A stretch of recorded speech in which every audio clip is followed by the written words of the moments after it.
Hello, Professor. Good morning. Hey, Morning. Sean. Hey, Keenan.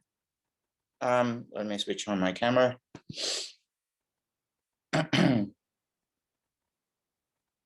Great. Yeah. Yeah, welcome to class. This is the last week of class. No, so there's no class next week, week 12. No class next week? I think so, yeah. I think, well, anyway, we're not supposed to introduce any new material. And so many professors just don't have classes in week 12 because you got to do your finals, right? Oh yeah, when's the retake open till? Thursday morning. Yeah, same as the regular midterm. Opens on Thursday morning and closes on Thursday midnight. I think that's the way I set it up. I'll go and check because, you know, I got to check the timing. That's what I set it up as. The retake say? is till Thursday? Yeah. If you click on the Canvas link, what does it say? It says that I have one attempt left at it. I don't know if it said the due date. If you try to click on the thing, you know, try to click on the test. Oh, then it'll take you and that will count as an attempt. Yeah, I think so. Oh, don't click on it, but see if it lets you click on it, you know, I mean, because it doesn't even, it shouldn't even enable it until the time.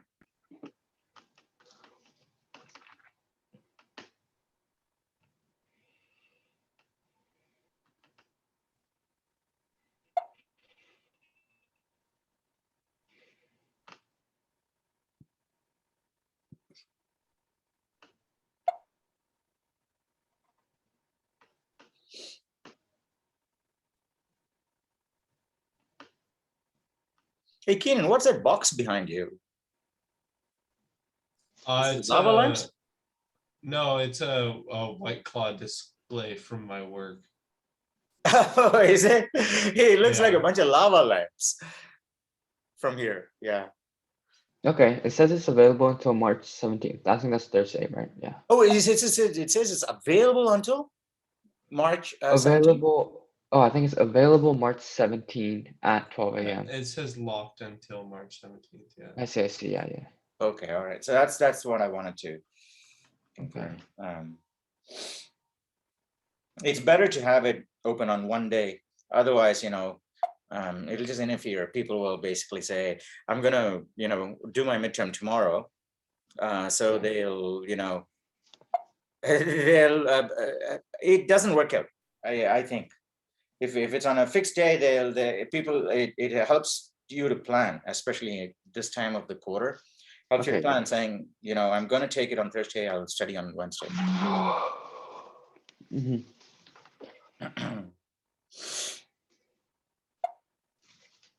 Last class I was saying that I wasn't able to. Well, I was having trouble compiling with Visual Studio. I completely got it working. You got it working? Yeah, so I'm not using online GDP anymore. Oh, that's great. That's great. Are you talking about Visual Studio or VS Code? Visual Studio Code. VS Code. Yeah, oh, Visual Studio Code, the full-fledged compiler. Yeah, the full thing. It worked on Chromebook. Oh, you downloaded Visual Studio Code on Chromebook? Yeah, so the Chromebook doesn't come with like an OS, right? Because it's like basically like it comes with keyboards, Chrome, right? The web browser. Yeah, but then you're allowed to download Linux with it. So I experimented with that. So I downloaded Linux onto this computer, and then I downloaded VS Code, and it worked out pretty good. So. Oh, I see. So it's basically VS Code for Linux. Yeah. And yeah, and it's not even VS Code for Linux. You're talking about Visual Studio Code for Linux, meaning that you're not using the Linux G++ compiler. You're actually using Microsoft's C++ compiler. Yeah. But if you got a Linux box, you might as well use the G++ compiler. What do you mean? G++ is a standard compiler. You know, it's defined. You know, everybody uses that on the server side. I downloaded the Microsoft extension on VS Code, and I think Okay, it's, I don't know. How it's long did it useless, take you to so, download? 2 seconds. Hmm? Like 2 seconds. Yeah, okay. My gut feeling is that you downloaded VS Code and not Visual Studio, the entire Visual Studio package, because the Visual Studio package, if I understand correctly, is not available for Linux, because Linux, you know, could run on any kind of hardware, right? And It's Microsoft like doesn't the have app the name resources. the app name is Visual Studio Code, but I'm Yeah, not it's really VS sure. Code. VS Oh, Code I is see, the I Visual see. Studio Code. Yeah. Oh, I see, I Right. see. The So Visual it's Studio. different from what Van was trying to do. Yeah. Van was trying to download Visual Studio itself. Is Right? that the Not more Visual advanced Studio one? Code, Visual Studio itself. And that takes like, you know, at least a half hour to download, because there's, you know, a Okay. whole lot of libraries and the compiler and things like that. But I didn't know that you actually, so basically a Chromebook is just a Linux box. It's basically a souped up Raspberry Pi with a big screen and all. It was just like basically a tablet with keyboards, and then especially with like the lower end Chromebooks, like even if you download Linux, like the hardware can't handle it, so it's just like Oh, it is it just was right? really That's really so slow. interesting, isn't it? So Yeah. the price of the Chromebook is primarily determined by the screen and the display, because for the Raspberry Pi, the top of the line Raspberry Pi, which gives you, you know, I think 4 gig of RAM, plus, you know, a decent Linux operating system with all the bells and whistles in it.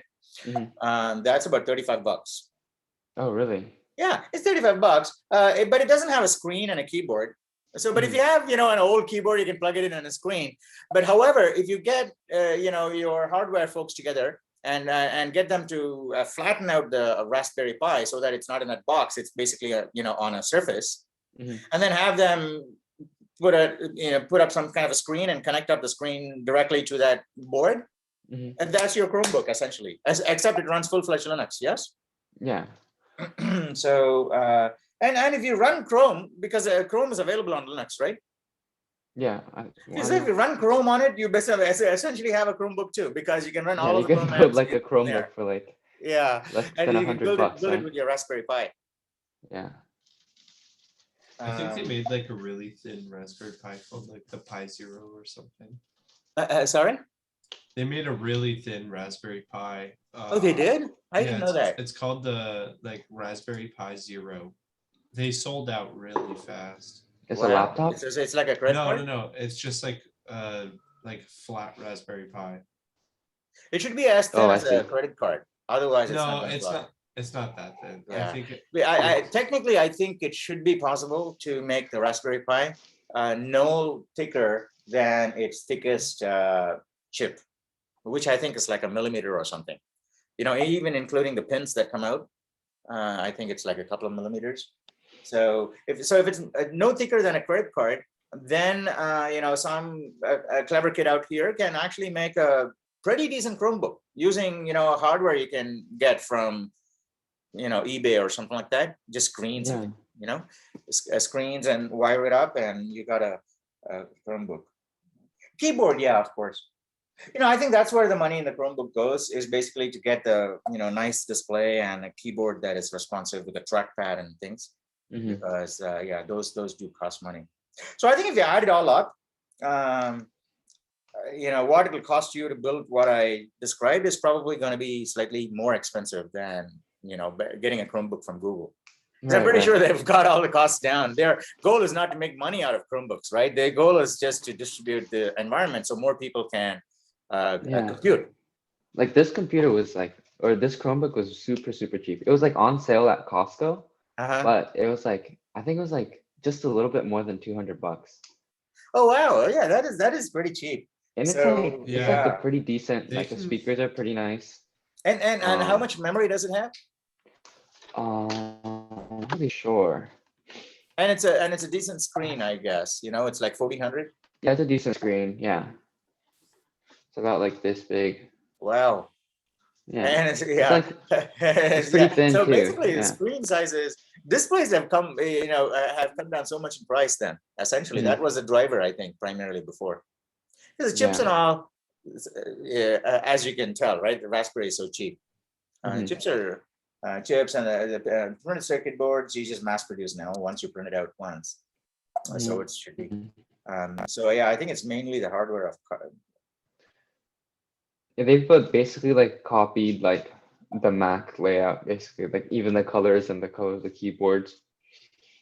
They just copied Oh everything. yeah. So they It's pretty borrowed similar, yeah. from what. Well, is every developed. brand like has their own design and stuff. Like there's Google Chromebooks, but then there's also like Lenovo, Samsung, like Oh, everyone everybody their has these own.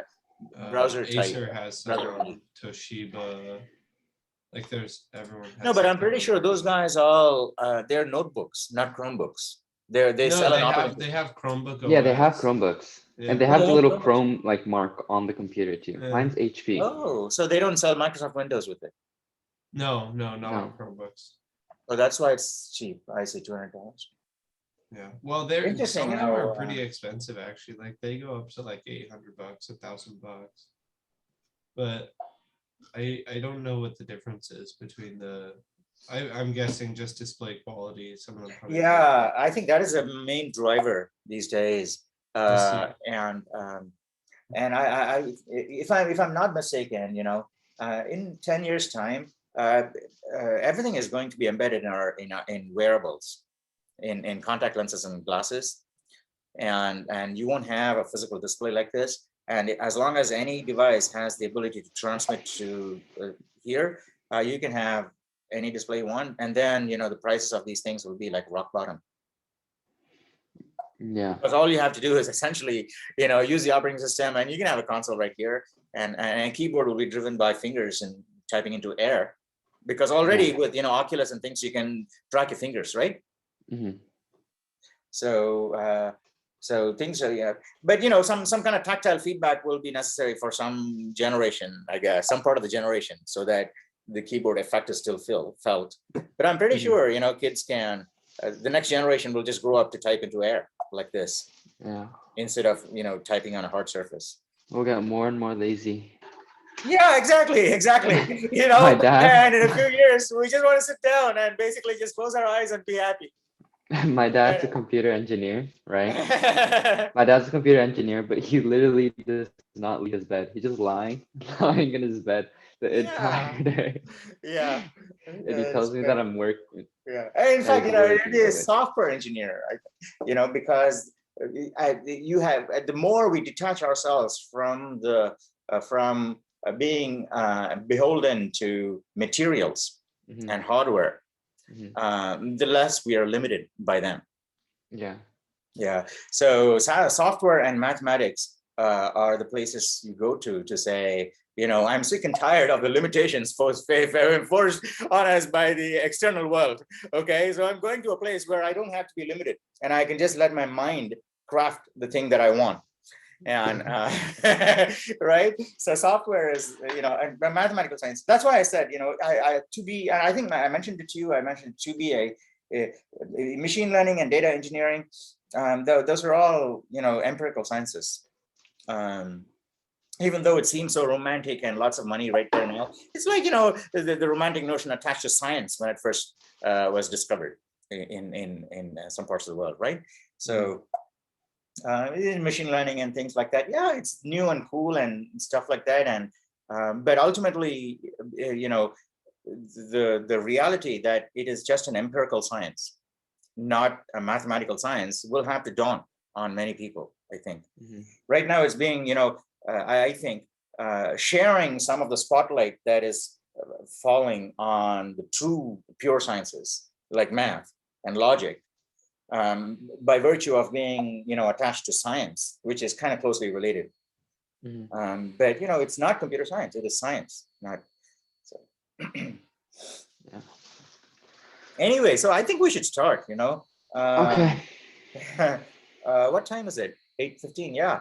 How about Van actually posted a link, and today I'm thinking, because this is the last week and all, you should start coding right from the beginning, right? Enough,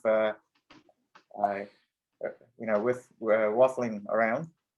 So you should start coding right away. Anyone who picks up the screen. And I think what I will do is hand over at the earliest available opportunity to all of you guys, and then turn around so that you can continue to do what we started doing. What I want to do first is, and after you finish that, I can come back and we set you up with another little problem instead of one big problem and go away.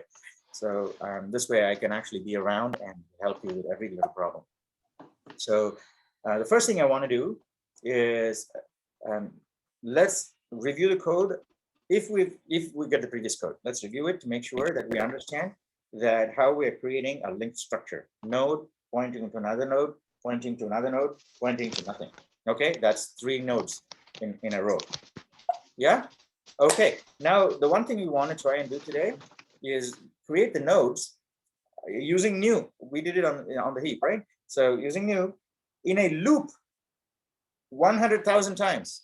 Let's say 100 times. Okay, 100 nodes, 100 nodes, one after another. Bam, bam, bam, bam, bam, bam, like that.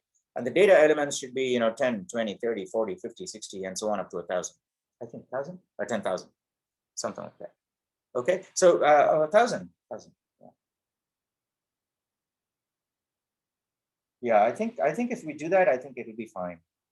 But that should be, once we do that, we can make some modifications to it. Yeah, okay. Right. So once we do that, that should take about 20 to 30 minutes of time.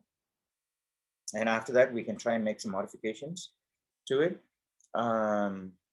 To say, well, instead of 10, 20, 30, 40, we're going to stick in some random numbers. And then what we're going to try and do, finally, today, if we have time, or on Thursday, is to say, now we have this linked list of 1,000 random numbers in it. Does this random number occur in this linked list or not? Here's the head of the list. Can you find out?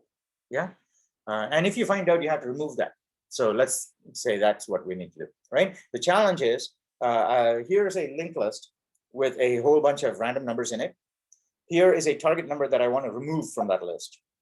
And so our job is going to be find the number in the list. If it's there, remove it and return true.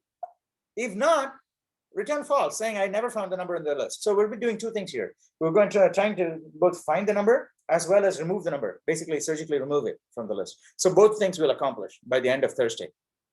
Does that sound like a good plan?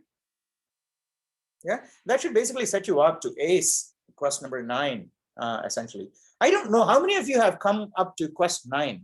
Why is it that this quarter I'm not seeing that many people close to the finish line? I don't know, some quarters are like that, but typically I would like to see at least 50% of the class past quest 8, working on quest 9 during week 12. Yeah, So, I'm like fairly behind. and hey, check Canvas, Sean. I don't know if your scores are showing up in Canvas. Okay, so check Canvas too. Okay, but you know what I realized? Mhm. I was like working on the quests and I was wondering why they were really, really hard. And then I was working on the quest this weekend and I realized that the modules I was studying were always 1 week behind of the quests that I was doing. Oh, I see. So I messed it up and I was just wondering why it was so hard. It's a bad time to find out, in week 11. It is. But I mean, like, You're okay with the quest though? yeah, I think I'm okay with the quests. You still have time. You have time. You have the entire, you have this week and next week until Thursday. Yeah. So, I got, how many quests I have? Like 3? I think I have 3 quests left. yeah, I think it's doable. You got to Yeah, I think apply it's yourself doable because too. quest 9 is a completely different beast. Okay, up It's to hard. quest 8 it will be easy. Up to Okay. quest 8 will be easy. Right? Quest Yeah. 9 is you're going to be dealing with pointers Mhm. and logic at the same time. And if you even make the slightest mistake, it's like walking a tightrope. So quest 9. So that's why you need a lot of practice before you get to quest 9. That's why I say you can't say I got 3 quests and 9 days. So I'll do 3 days each. Yeah. And then you finish the first one, I don't know, in 1 day and say, well, I got 2 days, I can goof off. right? And I come back to the next one after when it's supposed to start.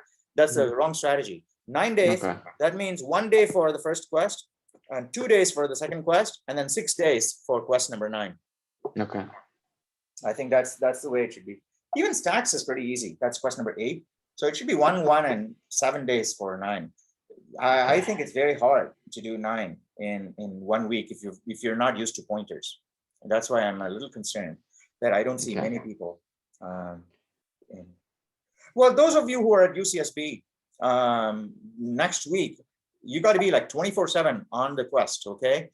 Because this week you're done with UCSB stuff, and next week should be only Foothill related stuff, and hopefully you'll take that time to work 100% on the quest and mastering it. It doesn't matter if you're doing my 2B or someone else's 2B or not majoring in computer science. You enrolled in 2A, right? So you got to finish it. So finish it all the way, and get. Yeah, my last finals on this Thursday. So I'll be After able that, to yeah, finish. it's Yeah. what you do after that. That's important, right? Yeah. So after you wrap I'll up, have 1 the week to UCSB finish final, all the quests. Yeah. Yeah, 100% of your time, okay? You will find it's worthwhile. It will not go waste. I can guarantee that, okay? If Okay. it all goes waste, come back and tell me in 10 years and I'll give you $100. Okay? I don't think so. I think it'll be useful. Okay, all right. It'll be useful, but in case it doesn't, I'll give you $100. All right. So we should start coding. How about someone pick up Van's code, right? Van posted the link. I'll pick up the code. Hey, Sean, you posted a question about constructors. Nobody answered that. Van answered that, but it was only a partial answer. Right. So, yeah, did you find the answer yourself? Not really. Okay, here's I- what I you try and kinda- do. Do this experiment and post the result on that thread, okay? Okay. You want to create an array or a vector of 10,000 objects, Okay. right? How would you create that if you didn't have the default constructor? If you only had a non-default constructor, how would you create that? So do an experiment and report on the result of this experiment. Now, don't think about the answer now. Okay. You can watch the video again at this point if you remember, if you forgot what you need to do. But essentially, the experiment should be: you want to create a vector, create any object you want with only a non-default constructor. Don't have a default constructor, right? Only a Okay. non-default. That's what you said, right? Why do we need the your question was, why do we need the default at all? Because the non-default does that and more, Yeah. right? So you have to convince yourself that the non-default does not do that and more. There is something the default does that the non-default doesn't do. Okay. So in order to find out, create an object with only the non-default constructor, Okay. right? You should not have a default constructor, and then try to create an array of 500 objects or something like that. 500? Any number, Okay. right? Just create an array of objects. Okay. Hey, I mean, can I we can. start? Yeah, everybody okay? Do you have anybody else have questions? Otherwise, we can basically start coding. If someone can please pick up the code, I would greatly appreciate it. I mean, I can share, but Yeah, okay, great. I mean, I'm behind with the quest. I don't really No, I know don't care about the quest. how to do it. Right, we're gonna do, yeah. No, no. In fact, you should do this. You should do this. Yeah, share it because we'll have pointers practice today, which will help Okay. you when you get to quest 9.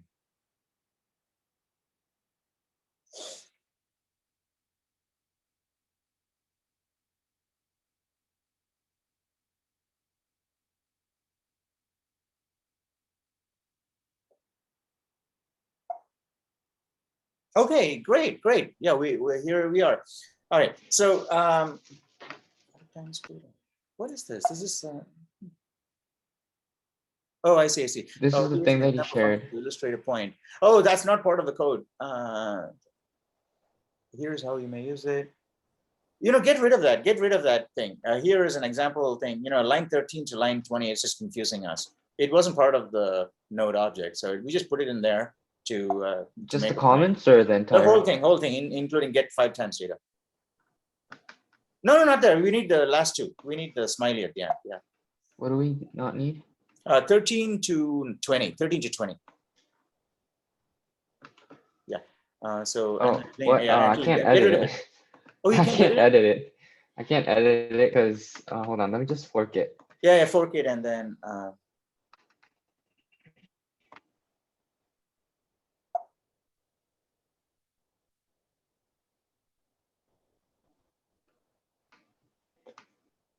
Okay.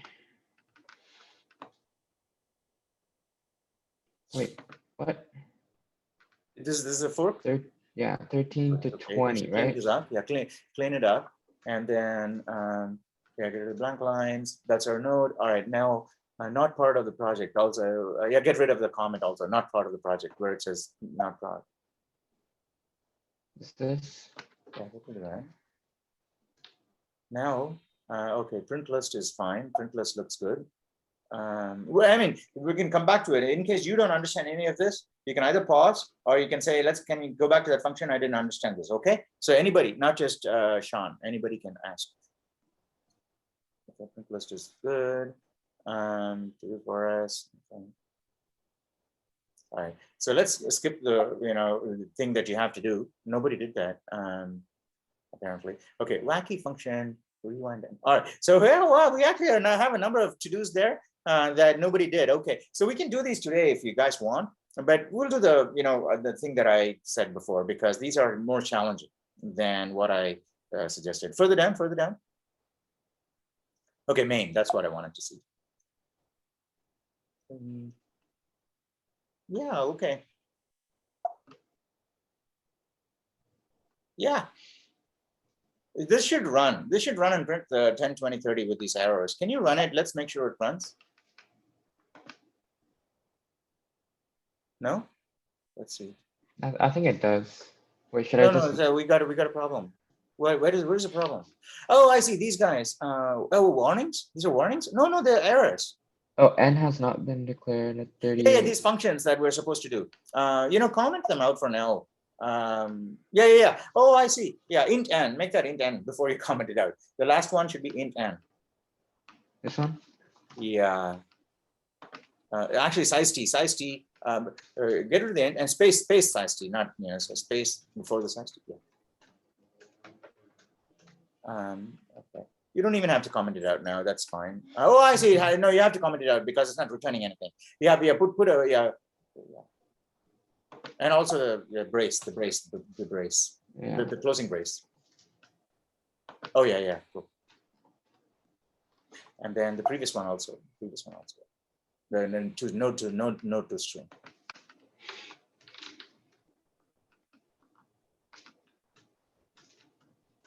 Okay, I think that's it, right?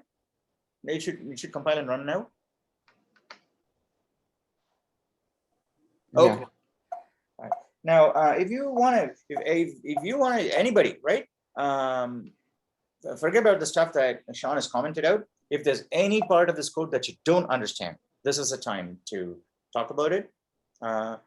Because what we want to do next is I'll put it in comments and then we'll come back to it after you guys have, after you guys are comfortable with it. Go to the end of main, Sean, and let's put some comments there. Okay, now at the end, before the return, before the return, enter again. Okay. I'll get rid of the Oh, why is it not automatically indenting? Go forward and indent in and okay. Now we want to say we at this now we want to attach a list of 100 random numbers to the end of that previous list. That's what we want to do. Okay, so that's what we want to do. Now put a couple of blank lines after that because that's our to do, right? Today, that's what we want to do today. It's actually an easy thing to do. And then you can put a hint there. Okay, another comment after on line 63, you can say, say hint, use a for loop and use new to create new nodes and use new. Use what? New, N-E-W, to create new nodes on the heap.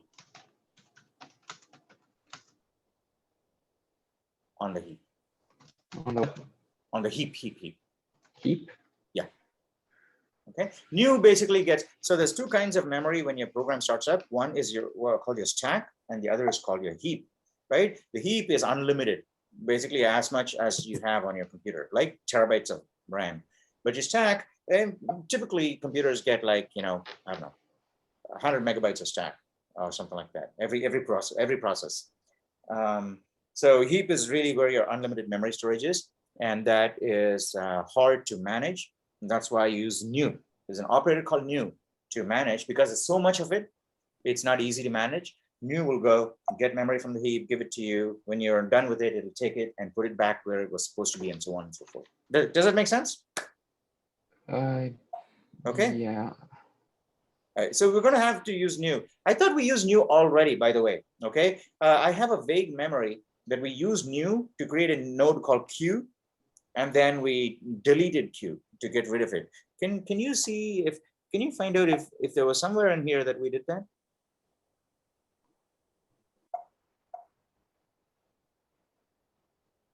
Yeah, okay, maybe we didn't do that. I'll give you an example. I'll show you an example of how to do that, okay? To create a node on the heap and attach it to your, wow. Yeah, it seems like we didn't actually. Well, Wait, so what?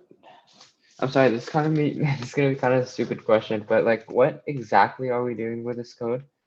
Like, what exactly are we doing with what? this code, like, what is the goal? Oh, I am so sorry, Sean. Okay, let me. All right, I'm going to explain everything. Okay, Okay. what we're trying to do and everything. I want to know how many of you are on the same boat, because I just took the liberty of assuming that we're all on the same page. We're basically taking over from last class at the end of last class. So, how many of you would prefer that I go over this in a bit more detail before we do this? Ashwat, okay. All right, there's at least two of you. All right, here's what we're trying to do in this program, okay? And at the end of this, explanation, please let me know if this was sufficient or not. Here's what we're trying to do. We want to become comfortable with playing with linked data structures. Linked data structures are basically, nodes that are linked to each other. How do you link data structures together? You get a node, and in the node, you put the address of another node. Okay, then you have linked the two together. Yes or no? Okay, so we're going to create a node class, an object of type node.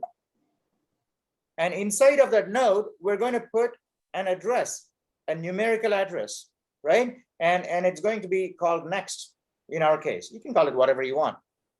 And our next is going to hold the address of the next node you want to go to. And that node will also contain an address. And that way you can keep going on and on and on. And that is your linked list, a chained linked list. Now, at some point, sorry? What is a node?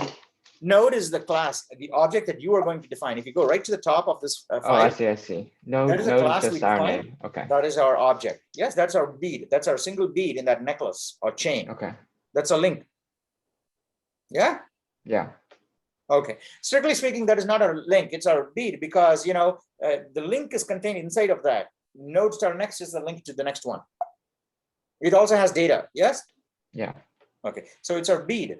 So we have a whole bunch of beads. You've created a class called a bead or a node. You can create many nodes and link them all up to each other.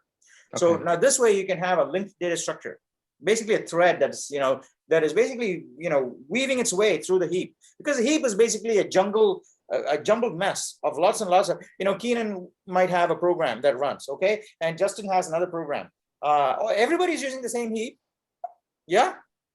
Everybody's asking for memory from this computer. Many people are using the same computer, let's say, right? But many processes, right? They're all using the same heap. And so the heap is a jumbled mess, isn't it? It's not like your stack, your computer's, your process's own stack memory, which is clean and only stuff that you put in it will be there. Yes? All your variables and so on. The heap is used by everybody. It's going to be a total mess, right? But it's also huge. It's like huge, right? So to get the real power of the heap, you need to go into the mess. And so your node says, okay, my node can live on the heap. So I want a chain. I'm going to build a chain. And because the heap is a mess, I want something that can basically, thread its way through all the nooks and crannies, okay? So it can basically fill all the gaps by, weaving around so that it can just go and fill everywhere. Yes or no? I don't really understand what the heap is. Okay, so your computer has, Right. let's say, 4 gigabytes of RAM, right? Mhm. Or 4 terabytes of RAM. Let's say, hypothetically. Yeah, yeah. Okay, so those are the RAM chips that you buy and install on your motherboard. Mhm. Okay, now when your process starts, it has 2 kinds of memory. Your local variables in your main, you have int I, int jk, and so on and so forth. Yeah, local variables. Mhm. They're stored in a different part of your computer than the 4 terabytes, okay, out there. Well, strictly Okay. speaking, they're all part of the 4 terabytes, but when your process, when the program that you write is given to the operating system and it starts it, what it does is that request a part of the heap that is clean and not used by anyone. That's very small. It's like 100 megabytes or something, right? And says, okay, I'm going to reserve that as stack space for this program that Sean has just started up, okay? And that is your local memory. All your local Okay. variables will live there. When your program dies, that'll also go with it. Your program stack is there. Yeah. That is called your program stack. However, it is limited. It's only 100 megabytes. It's not the 4 terabytes that you got with your Costco computer. Yes? Mhm. Yeah. So in order to access the 4 terabytes, you got to say to the operating system, right? You gave me this 100 megabytes of very curated space. It's really clean. I can go anywhere I want. Okay. Mhm. But I'm not happy with that. I need more. Okay. The operating system says to you, if you need more, you're happy to have as much as you want. But the 100 megabytes is how much work I'm willing to do for you for free. If Mhm. you're willing to go into the wildies yourself, okay, there's 4 terabytes out there. Go and get it. Okay. I'm not going to stand in your way. Now, so far, does the story make sense to you? Why would you need more than 100 megabytes if your Very good. program Good question. runs? Yeah. What happens if you're processing a large amount of data? What happens if you have an array that you need to build of all of the students and all of their grades and all of their assignment scores, and that occupies a huge amount of data on my computer, and it's not just 100 megabytes that I have. Oh, it's 100 megabytes for all the programs, not No, your program. right. So doesn't it just give you the amount of storage you need to run that program, or no? It's just 100 megabytes for any program. Yeah, every program gets 100 megabytes of stack space. If I that's where see. you can store your immediate variables, arrays Okay. and things like that, right? So, but very quickly, you'll run into the limit and say, my programs require a lot more memory than 100 megabytes. Mhm. Yes, because if Yeah. you're going to build, let's say if you want to build a model of the internet or build a model of the Wikipedia in your memory, Mhm. can you do that in your 100 megabytes? No. So you need to have access to some, big ass chunk of memory somewhere. Yes, that's why you go to Costco and buy the big computers with big, RAM chips. Yeah. All right. So now that means you say that I want access to more memory than the 100 megabytes that I'm given, which is normally sufficient for ordinary programs. Mhm. Yes. Yeah. So do we have a case that there are typically programs that will need more memory than what you have in the stack? Yes. Okay, good. So if you need more memory, the operating system says, well, it's fine. Your computer has many terabytes of memory, but you go and get it yourself. I'm not going to get it for you. Is that a fair thing to say? Yes. Okay, right. Now, if you're going to go and get it yourself, that means you got a double-edged knife right there, because you got the power to go into this unlimited jungle where you can get enormous amounts of memory. Yes, that's what you bought the computer for. Yes, Mhm. huge power. However, with that power also comes, enormous amounts of responsibility, because now you're going into the forest. What you get from there needs to be put back in the right place, because it's a whole mess. It's a big mess. You don't know what belongs to you and what belongs to someone else. Yes. Mhm. So every time you need to get something, you need to first check with the operating system and say, well, you know what, I need to get that. Does that belong to me, or is it free for grabs, or or someone already has dibs on it? You got to Mhm. ask. Yes. It's Yeah. not like your local variable. You say, yeah, hey, compiler, give me 25 bytes. You get it for free, right? But with the operating system, you need to go to the operating system every single time. You need something from the heap and say, I need that. Does someone already have that? Yeah. So that is called new. The operator new is your intermediary between you, your program, and the operating system. New says, I'm your gatekeeper to the 4 terabyte forest. Okay.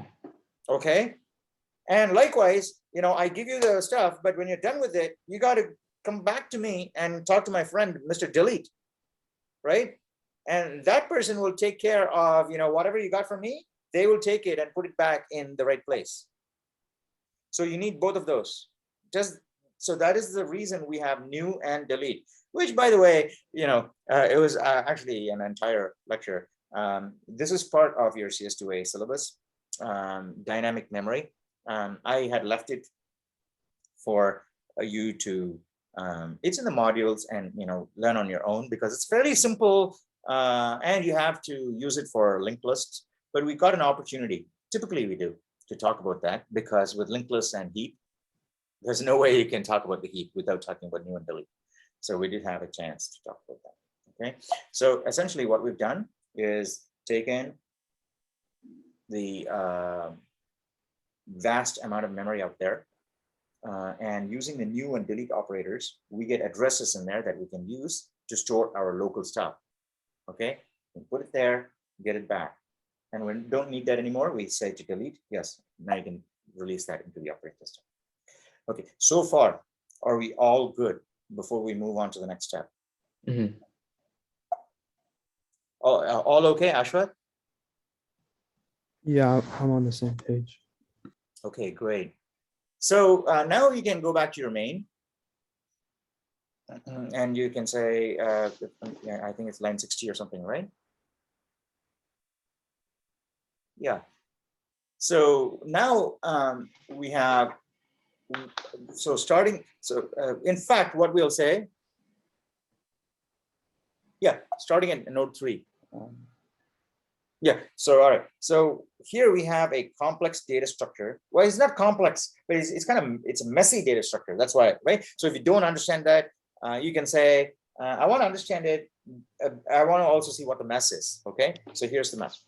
This is a structure in which it created purely for pedagogical meaning, for making a point and, teaching something or learning something.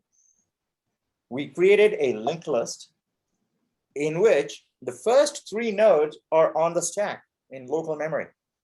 Yeah, which is going to be automatically released by, when your program dies. And then the comment on line 62 says, now we want to create a ginormous linked list on the heap, which is not on the stack, it's on the heap. And it could live in crazy locations. And we take the end of a list and connect it to the one that is already on the stack. Now that is a very bad decision programmatically as an engineer, right? Because you're mixing 2 very different kinds of things together. And you can't have one kind of algorithm processing this for memory management because stack memory is processed in a different way than heap memory. Now, if this program, this function goes out of scope, you know that N1, N2, and N3, they all lived on the stack. They disappear like that automatically. Yes or no? N1, N2, and N3 are local variables on the stack. Yes? If you go to line 66, you'll see that these 3 variables are created right there inside of main. Is it inside of main? Yeah, 46, I'm sorry. Yeah, inside of main, you say N1, N2, N3, which means those 3 variables, nodes are created inside of main as local variables. That means they live in the stack. When main calls another function, we talked about this before, I think, right? And that's one of the reasons why we shouldn't miss lectures, okay? Because if we miss lectures and then attend a random sampling of lectures, then we find that a lot of stuff tends to get repeated. Especially since we don't remember everything because we're going by what you don't know rather than by plan. And I think the reason for that is that if I did have a plan and say, this week we cover that, this lecture, so we cover everything. However, people who missed out some of the earlier stuff, they'd be totally lost. They can catch up later. There's no point, right? Because everything builds on the previous thing. However, if we say, well, let's not do it that way, we have to do it according to your pace. We won't do it one topic per week, and we're going to do it. If you miss a particular concept, we're going to stay there until you get that and keep going there. That means that even though we managed to cover the whole thing, I think we managed to cover the whole thing.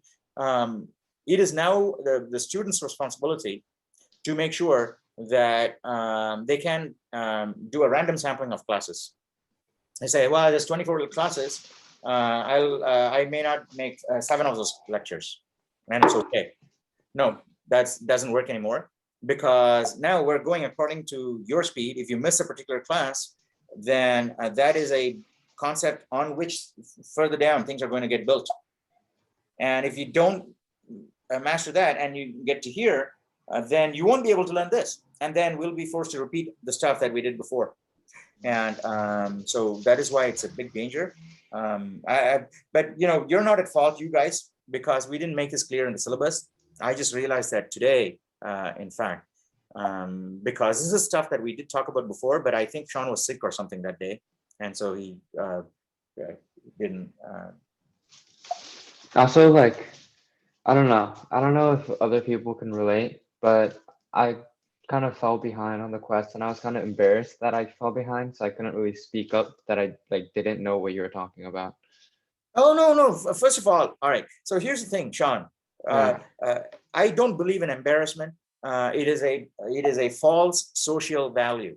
Okay. I don't believe anyone should be embarrassed or can be embarrassed either. You're just going to be your own guy. Okay. You're going to be yourself. You're going to do what you would do, right? If you didn't do something, but if you felt it, so I don't care. Okay.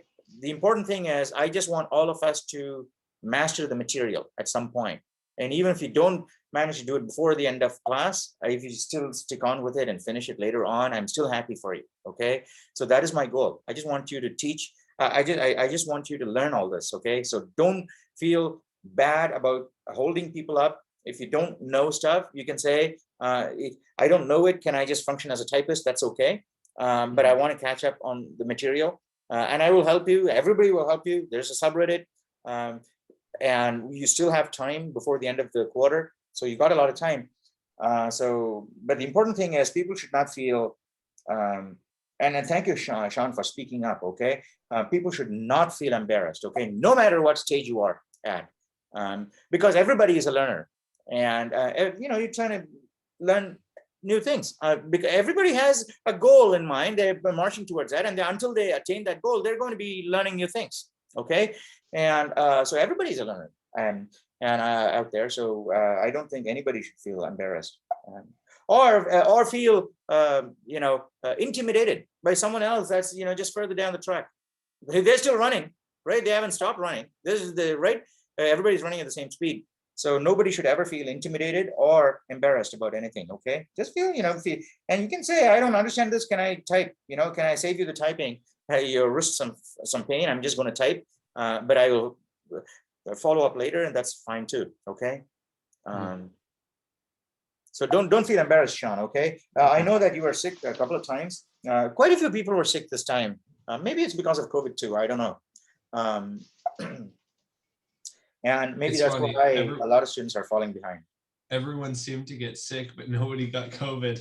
It's like everyone got everything else. Yeah, maybe everybody is just staying cooped up at home, and that is basically increasing the toxic material around you. Okay, more. I don't know what the hell is going on, but this quarter, I think more people got sick than general, and people fell behind.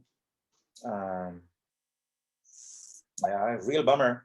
But the problem is that the sickness can get extra assistance from friends and tutors and teachers and me and so on, but it won't get you an extra grade. I don't think it gives you a grade in any class. They'll just help you get to complete the course with help, but not give you points because you missed it. So yeah, unfortunately, so it works against the student in that sense. How do we make up for that? I don't know. So you got to make Yeah, I think I think the way to look at it then is sickness should be looked at from a student's perspective, right? I'm talking from a student's perspective. I think sickness should be looked at as eating away into your social time. Okay, so if you have like 15 days, and you say 15 solid, 30 days in a month, and 15 solid or 30 hours, and say 15 hours solid for learning, and 15 hours solid for partying, right? Social time of any kind, and which I think reasonable. Many people might do that, and then they get sick. That sick time, 7 hours, comes out of the, maybe it should not come out of disproportionately anyway, right? Many times it's just coming out of the learning time and does not at all eat into your social time. And so it should come out either 50-50, which also I think is unfair. It should basically come out of the social time, because, sickness is basically an unfortunate thing. And an unfortunate thing meaning that, I don't want it to happen because I lost a whole bunch of social time out of it, right? So yeah, so we shouldn't get out of self-improvement responsibilities because of sickness. I think, I don't know, unless it's, I'm pretty sure sometimes it's impossible to get around it. But yeah, young students, I think, have the misconception that sickness and illness can eat into college time rather than social time. Right. So, I don't know, is that all make sense? But essentially what we're trying to do here is in our main, what we're trying to do is in our main, we have these two different data structures. So I'm going to try and make this all less complicated for you. Let's go to our main. Okay, let's go to our main. Instead of saying node N1, N2, N3, so far, I think everybody's clear. So get rid of it's a node star NP1, star NP2, star NP3, right? Or just say node star P1, P2, P3. Node star P1, no, node space star P1, space star P1, comma, space star P2, no, star P2, star P2, comma, star P3, and then get rid of the previous line. Semicolon? Oh, yeah, semicolon, thank you. And get rid of the previous line. Now we're going to get rid of n1.data and so on, right? So we don't have that anymore, n1.data. So instead, what we're going to do is basically say P1 equals new node, next node, yeah, one more black line. Yeah, you can say one more black line. P1 equals new node, okay? Semicolon. Right? And then P2 equals node. So this basically gives us 3 nodes, but they're not on the stack. They're on the heap. You can put a comment on line 46 after that, or above the 3 lines, you can put a comment. Yeah, a blank line and then a comment above the 3 lines. Yeah, you can say this creates 3 new nodes on the computer's heap, right? Potentially unlimited, you can say in brackets. Potentially unlimited in brackets.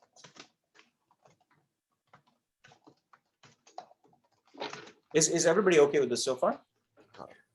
Sir? Yeah. Why are these new nodes pointers when the last nodes were just Very variables? good question, Justin. Thank you so much for asking that. Why are these pointers? Because when you ask for stuff from memory, from the heap, right? From the stack is okay. If you ask for stuff in the heap, the operating system says, right? I allocated a big object on the heap. I can't give you the whole big object. I'll just tell you where it starts. Yeah, so it gives you just the address. So local objects, they're fine, right? Small ones. But if you allocate stuff on the heap, the operating system will only give you a pointer to where it starts. Does it make sense? So anytime you use new, you have to deal with pointers. There's no way around it, okay? So that's why we started using pointers today instead of, nodes on the stack. Is everybody okay with this? Yeah, I'm sure you went over this in the last quest, or no, not the last quest, the last class, but can you just quickly go over what the star means? Yeah, sure. The star basically says whatever follows the star is an address. Go to that address, pick up whatever is contained in it and give it to me. Star is basically should be read as contents of. Instead of star, read contents of. Okay. Yeah, and it's confusing because star is also used as multiplication, but in the unary context like that, it means contents of. So anytime you see star, it says content. So it's node star P1 on line 45 basically means node is contained in the contents of P1. Okay. Does that make sense? Yeah, that makes sense. All right, now you can get rid of node. So now instead of address of N2, because just like star is contents of, ampersand is address of. Okay, so on line 55, where you say address of N2, what we want to do is instead of N1 star next, N1 dot next, we want to turn it to P1 arrow next, P1 arrow next.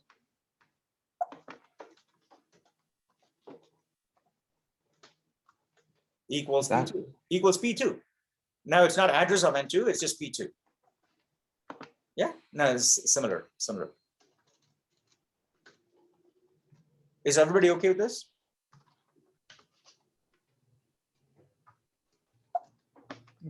No, you need, yeah.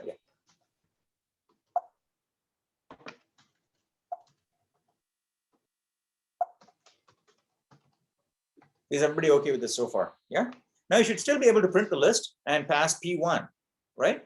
P1, just pass P1 and it'll run, right? Just pass P1 instead of address of N1, print list, right? Because your print list is agnostic, right? Your print list does not know where the nodes are, whether it's on the stack or the heap. It's just going to iterate over the nodes and print them out. So you can say print list P1 and it'll run, just like before. Why does it say 0, 0, 0?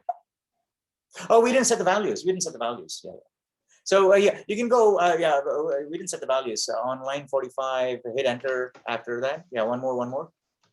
You can say P1 arrow data equals. Oh, not there. After the new nodes. After the nodes have been created. I'm so sorry. Right? Yeah. P1 arrow data equals 10.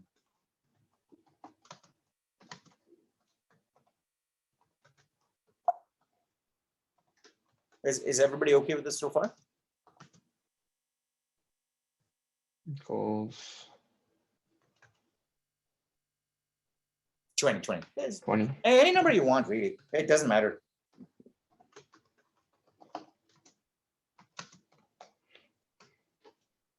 Enter. Yeah. If you run it now, you'll see the numbers 10, 20, 30 end of list, right? Okay. Is everybody okay with this so far? All right. Now here is after this print list. After the print list, go to line 66. Yeah. So this is what we want to do. After you print the list, now we want to attach a list of 100 random numbers to the end of the previous list, right? And I'll get you started with this. Okay. Go to the end of line 66 and hit enter. Yeah, one more. Let's separate it out from the return. All right, so go up again. Yeah. Right. Now what we want to do is one more. Yeah, there. That's fine. Okay. Now you can say for size t I equals 0, I less than 100, I plus plus. That's just standard for loop, isn't it? Yeah. I is less than what? 100, right? That's yeah. what the comment says. Okay, and then yeah, in the body you say generate a random. So put a comment there saying generate a random number between 0 and 10. Generate a random number between 0 and 10.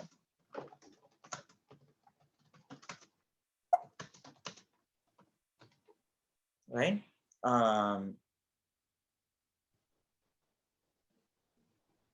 Oh yeah. Hang on. Before you, the line before that, one more comment. We need one more comment. We want to say create a new node on the heap. Create a new node on the heap. On the next line, you want to say generate a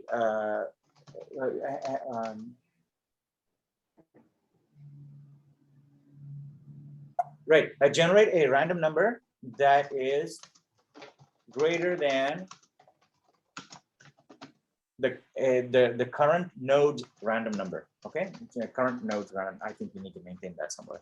Okay, and then before the for loop, let's put a comment again before the for loop. Yeah.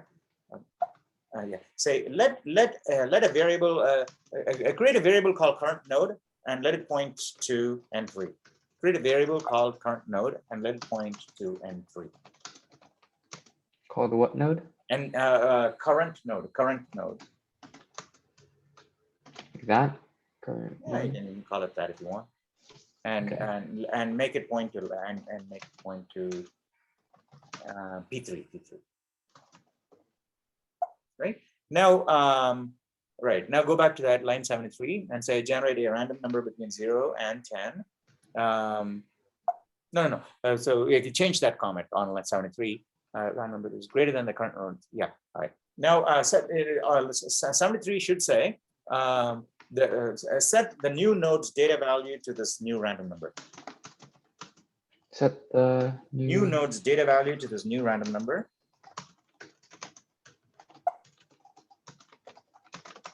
Set the current node to point to this new node. On the next line, you say, okay. Set the current node to point to this new node.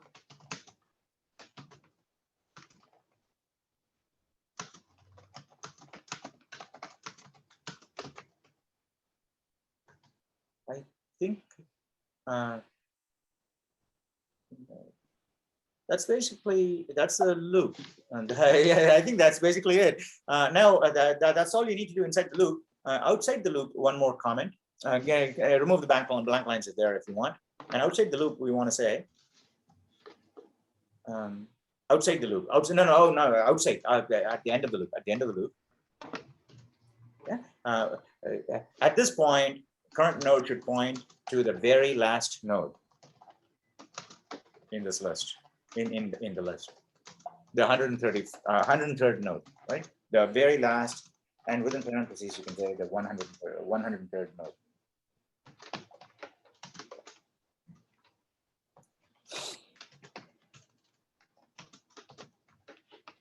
Yeah. So make this node point to null to indicate the end of your list, end of the list.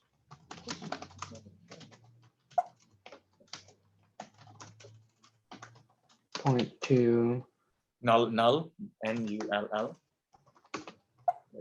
and null PTR to indicate end of list. This is it. That's your pseudocode, right? Not in C++. That is your pseudocode for creating what you need. And now if you put a print list after that, if you copy that print list statement and put it at the end, copy the print list from before, I think it was line 46 or something. Oh, line 63. Yeah. And then put it at the very end. No, put it there too. Now this will print 3 lines, right? Now if you at the very end before the return, right? So after right after 60, yeah, there you go. Now this should print 103 elements. This print will print 103 elements, right? This print should print 103 elements. And one thing we need to do before you return,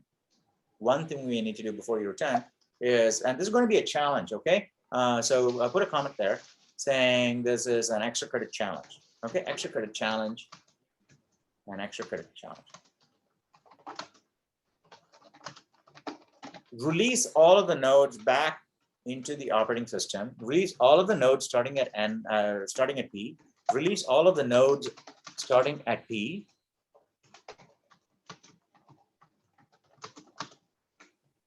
Back into the operating system using the delete operator.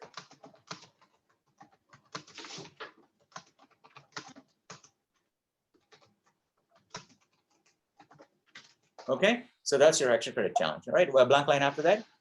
So that's enough of a juicy list of to-do items for you to noodle on, and then so you got a whole hour almost, right? So would you guys like to take a crack at this? You can always call me at any time right? If you're stuck, if you think that nobody has any idea how to proceed, you can ask me what to do. I think it'll be instructive for you to take a crack at it yourself, right? Because I at some point have to be mindful of giving you the actual answer, right? And I caution you guys not to tell other classmates what the answer is, and I shouldn't be telling you the answer myself. Is that okay with you guys? Is this enough of a to-do for you guys to do on your own, right? Sean has already indicated to us that he is a little behind, so he is not going to do all of it. One of you who is more comfortable, right? I know June has already completed, okay, up to quest 9. So she should be comfortable to at least advise Sean when he's stuck, right? So nobody's volunteering for any of this, right? I'm the only one who's helping out, even though I know some of you know all this stuff. Is June here?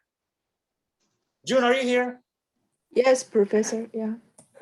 Are you able to help Sean out if he asks questions, right? Suppose I step away from screen, okay? And you guys are Sure. going to be coding. Now I got a bunch of to-do items there. I know that you can easily do these things, okay? If Sean gets stuck, can you help him? Don't care, don't be embarrassed about your language or English and things like that, okay? Nobody cares, nobody gives a shit about these things, right? What we're here for is to make sure that all of us understand the power of this incredible tool that we have, right? The more people that know how to use this well, the better it is for the whole world, yes? Okay. No, I don't like it. I don't like it when people say okay and agree with me, okay? I say okay in a different way. You should not say okay to agree with me, okay? You should only say okay if you say that, okay, that makes sense. Yeah?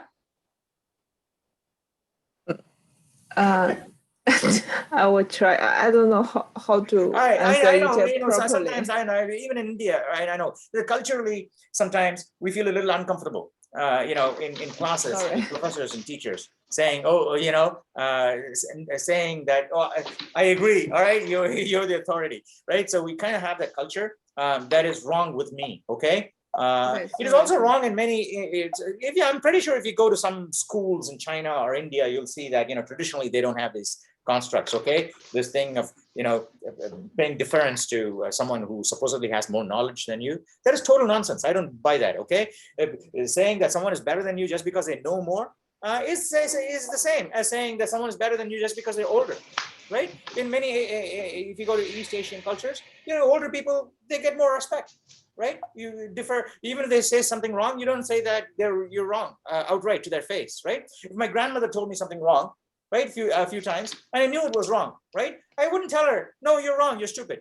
Have you ever done that to your parents or grandparents? No, right? But you still give them respect and say, yes, okay, that's fine, right? If they're tired, you bring them a pillow and things like that, because you treat them with love and respect, even though you don't think they're correct in everything. Yes. But but in some cultures, it's a different way, right? You say, no, just because someone is older doesn't mean they're automatically entitled to respect, right? They need to know more. No, that is equally irrational. The only reason someone should be entitled to more respect is if they're more kind and they're a better human being. They care more about you. Then they're entitled to respect, right? If they know more and say, I know more, I'm the king of the world, I know I can rule the entire world. Yeah, okay, you can do it, but you don't have my respect. Yes. So I don't fancy getting respect just because I'm a professor or a teacher. So that's why I hate okay, you're right. So you should never say, okay, you're right, and I agree, and I'll do this just because you asked me to do it. No, you should do it because you want to be kind. And here's an opportunity for you to be kind, and you shouldn't be kind because I tell you to be kind, right? Here's an opportunity, but again, culturally also, you should get over that block, okay? It'll take you a long time to get over that mental block saying, just because I can't speak the language as fluently as the native people here, I'm lacking in knowledge and I'm not able to share. No, you have a lot of stuff, worthwhile stuff in you that other people can benefit if you share, but you don't share because you don't feel that you can do it efficiently if you didn't know the language as well. That is total nonsense, okay? A lot of people will benefit and be thankful to you if you can share what you do know, okay? That is something I've found. It doesn't matter Yes, it doesn't matter. If you're trying to teach someone something and you do a really good job, they're going to try and they will work with you. Even if you don't understand the language, they will work with you, right? And because they want to learn from you, yes, and they will help you. People are always grateful for these things, I find. Okay, so don't feel embarrassed, but just because you're behind on quests, don't feel embarrassed because you're, you don't not able to communicate effectively in a particular language. None of this matters to me. Okay. And this will be a good example to other learners in the future, okay, who come and look at, our class and see how the students from different backgrounds, different languages, different cultures, different, levels of expertise, they're all learning together as though they're one machine, okay? And what a beautiful way to learn. Yes, so that is the example that we should be trying to set, I think. And that's actually shaping up quite nicely because we have a rich mix of students here, and we should take advantage of that. So now I want to ask, we have at least June, hopefully June, you will volunteer to help Sean out when he's stuck, yes? I will try, but You try, that's fine, that's fine. That's fine. Try is good enough, okay? Try is good enough. Everybody should try. Sean, are you comfortable enough to ask if you're stuck? Yeah. Okay, all right. And if nobody answers, even when you ask them by name, can you just call me out, right? I'll come and help you, right? I'm not Okay. going to come and say, hey, you guys, you didn't help him, so you're all stupid. No, I'm not going to say that, okay? I'm going to say, well, Sean tried his best and he didn't get any help. I'm going to help, okay? So I'm not going to hold it against any of you, but I want all of you to try your best to help Sean, okay? Is that okay with you guys? Even if you're wrong, that's okay. If you're wrong, Sean is going to say, hey, yeah, maybe that won't work. Okay, you can, or someone else could say, maybe that won't work also.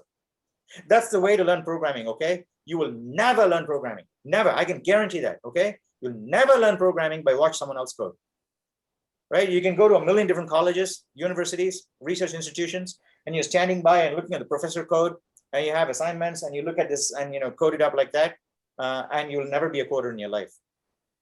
However, if you just say, I'm not going to do any of these courses, I'm just going to code lots and lots of projects with the best practices out there with, good instruction that is free, that is, theoretically sound. And I'm going to base my knowledge on good sense rather than recipes. Then you're going to be a top-notch computer programmer, okay? And being a top computer programmer is better than being a top data engineer or data machine learning engineer, okay? But they are secondary.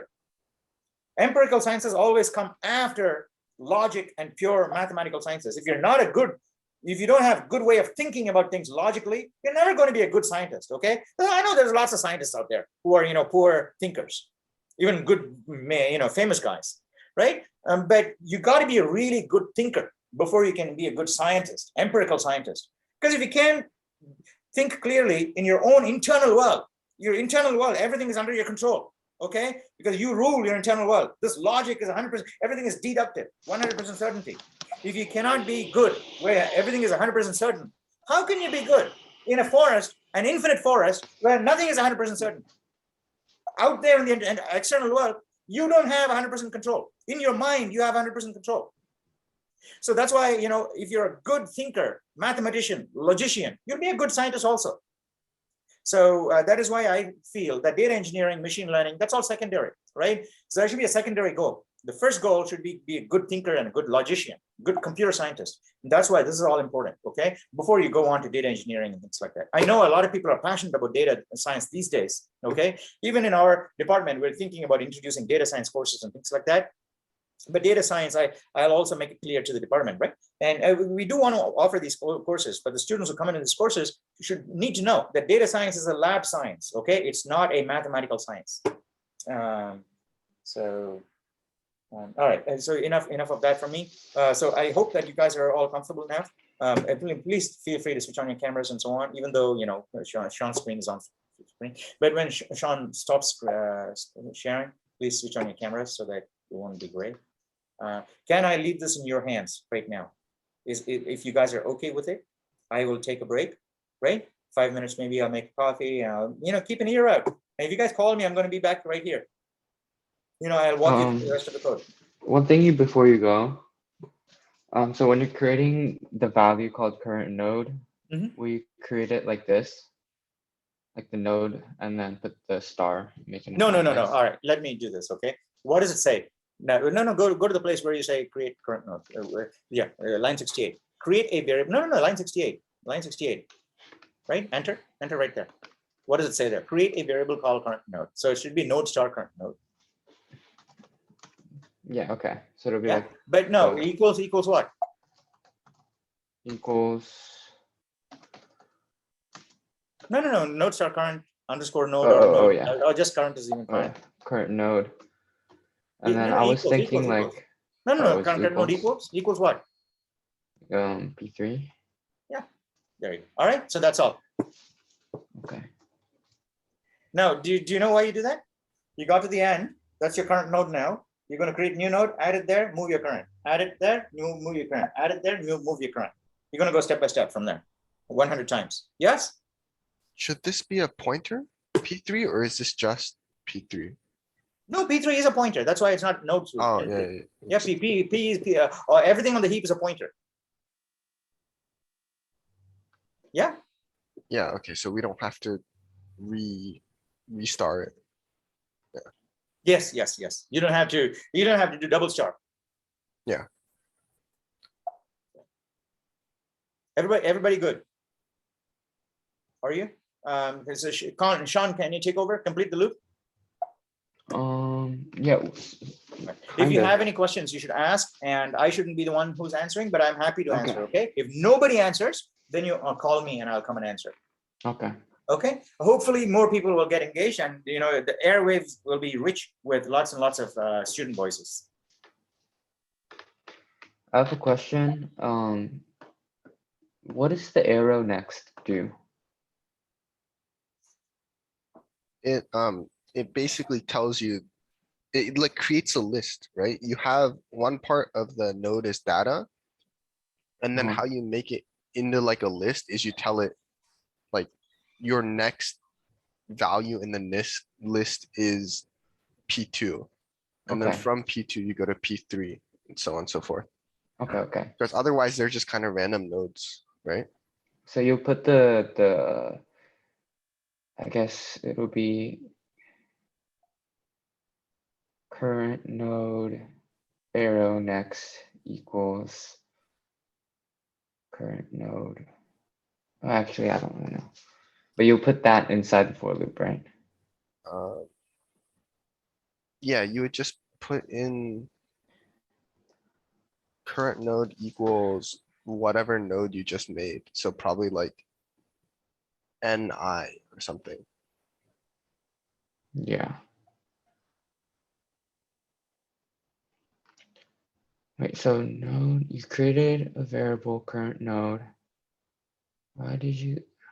Here, I think I have a handle on this and, everyone else correct me if I'm wrong. So to create a new node, we would do new node and then, like a new NI, right?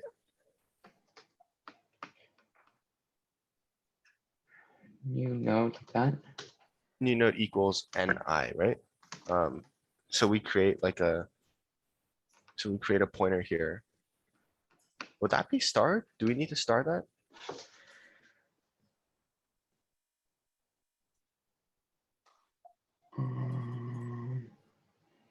Because we need to make a new node, right, to start off. So we would do N, and then we'd assign it like the I value from the for loop, right? Yeah. Wait, hold on.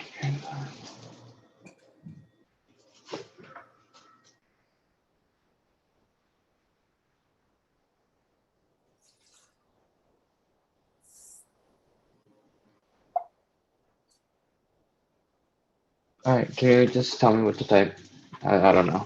I No, think, what are you supposed I think you can just say NI, right? And and I like that? And or would it be in brackets? And I?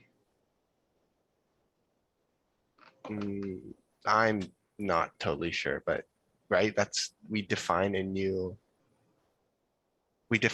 node for each time we run the loop, right?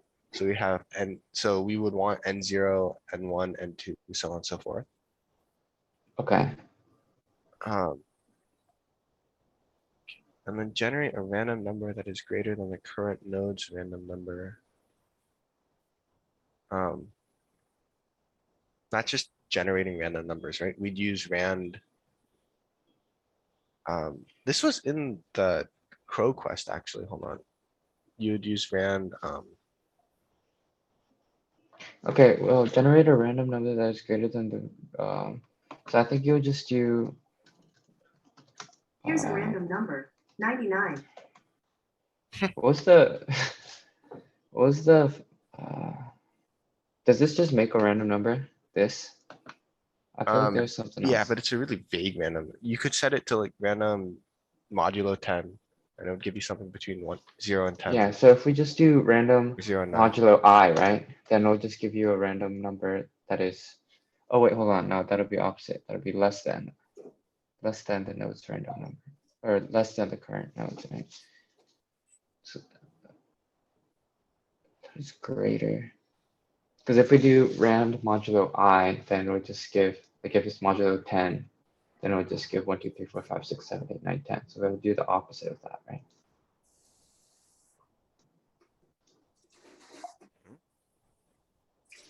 You get what I'm saying? No. Like I was thinking like if this direction was generate a random number that is less than the current node's random number, then it'll be rand modulo I.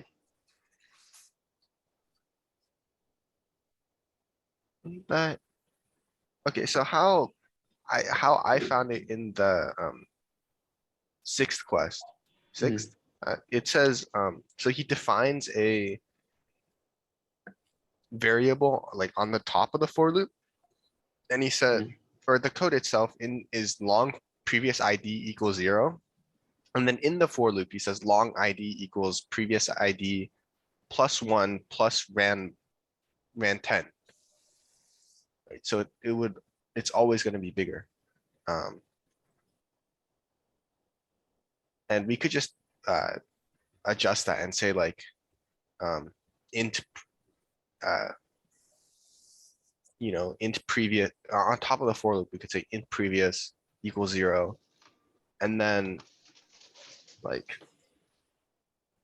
int value or something, equals previous value plus 1 plus rand modulo 10. Say that again? Am I typing this? Yeah. So Okay, like int previous value or whatever, right? Int previous. Oh, this is the name. Yeah. Like that. Equals Previous. 0, right? We'll set it to 0 to start off. It doesn't really matter. Okay. And then inside the for loop, we do int new value, current value, whatever, right? Equals previous value plus 1 plus rand modulo 10. So that would, no int matter current what the value rand, equals previous value plus, say that again? rand or plus 1 to make sure that it's always greater and not equal to, Okay. and then plus rand modulo whatever, but 10 seems, Rand modulo 10. Okay. Wait a second. I'm confused. Previous value.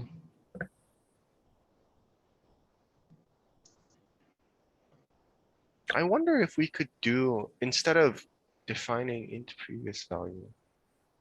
No, but Yeah, can we just use I? Right? Because it starts at 0, 1, 2, 3, 4, 5, 6. That's the current value. yeah, but that would make it greater than I and not necessarily greater than the current node's random number, right? Because Generate a if random that is greater than the current nodes. Oh, I see. can we set a pointer to the value for the old node and instead of saying previous value? But my problem with that is if we don't set it to 0 to start off with, then where does it start? Because we don't have an actual previous node from there. Anyone else? Thoughts? I honestly, I have no idea.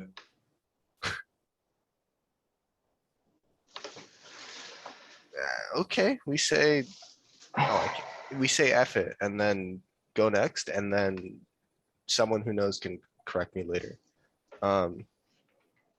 So then, Wait, not, so what we're doing here, right? We created a variable current node before the for loop. And then, or I get the previous value we created. Set it equals 0. So the current value, oh, we didn't even create current value, right?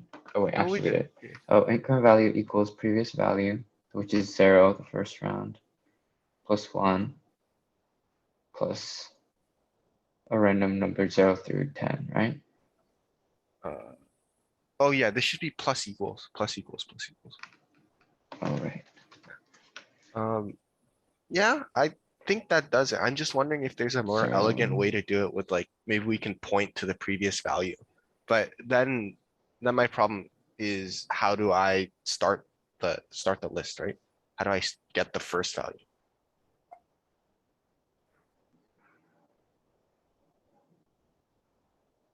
Does it die if I do that? It might die. There's probably a more elegant way to do this. But I'm moving on because I don't know. So, set the new Okay. node's data value to this new random number. So we do ni is equal to current value, right? That So then you seems don't pretty straightforward. nodes data and I equals to current value. Or oh, you could do the arrow data, sorry. Ni arrow data equals current value.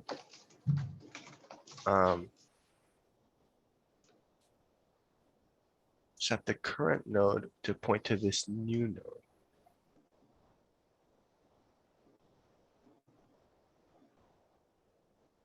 Okay, and then you'd have current node arrow next equals ni, I guess. Equals, plus All right. equals, Current node, the arrow next. data. Next. Because Oh, right arrow now next. right now what we're doing is we're telling it you point, the current node should point to this node, I right? see. So this should be equals ni.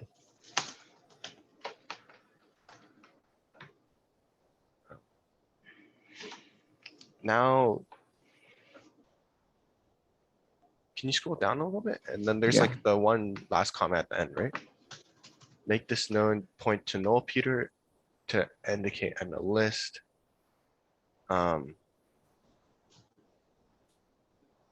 You could just say like N103 or N100, N99, sorry, N99. Thing next equals null Peter. Arrow next equals null Peter, I think.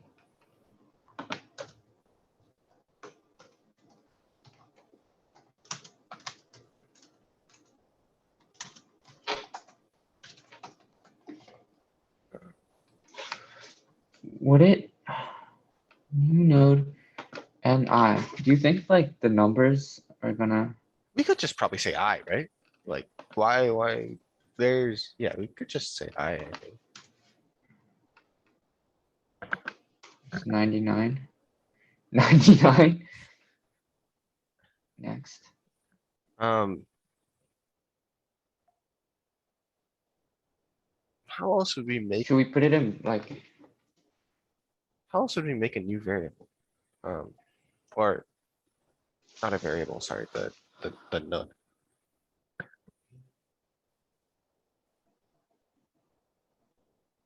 what if we put it in a bracket? Right, then it would be like Then we would be making an array. an array, right? Yeah. But Do we want an array? I don't know, I'm not. Do you think this would work?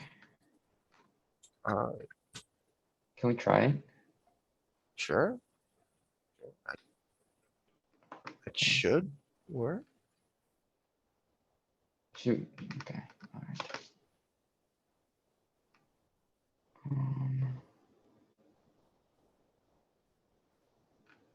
Okay, 73. Okay, alright, this is a problem. I'm just gonna try NI. Node temp, Right? node temp equals null period. Wait, all value required as stuffs.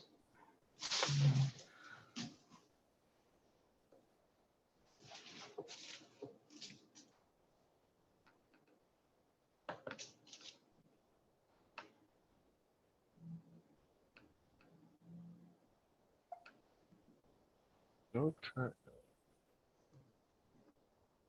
Current equals new node.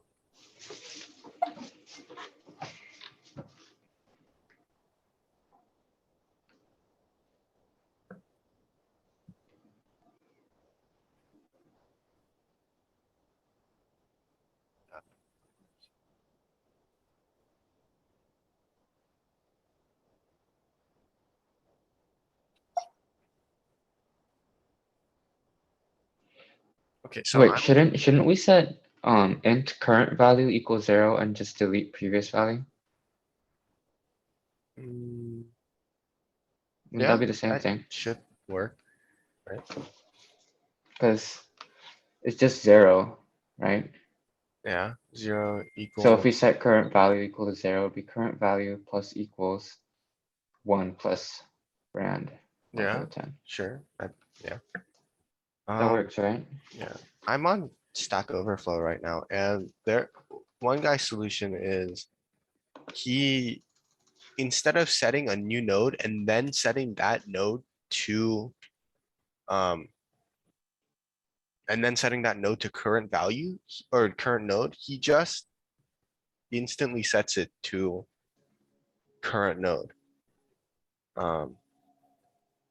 Which would solve our problem of the weird little variable thing, but also, I don't think that's what the professor wants us to do. Wait, okay, hold on. How will we do that? So for size, let's oops. We just replace all of the NIs with current node, and then we get rid of or. Actually, how does he point that? How does he tell it to go next?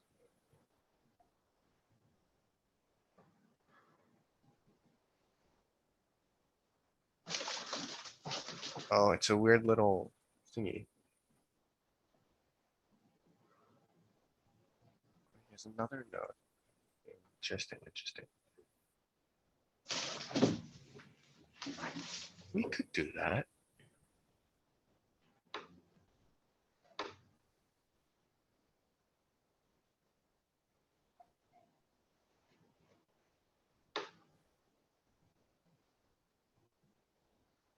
Wait, what does new do again? It tells the computer to assign memory to create a new node, I think.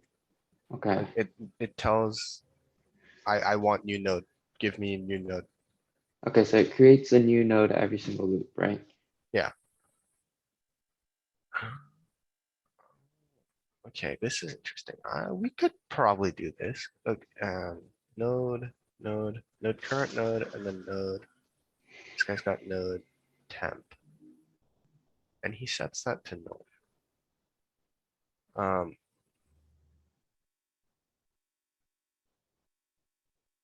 Do you guys just want me to send the Stack Overflow page I'm looking at? Wait, why would we need I?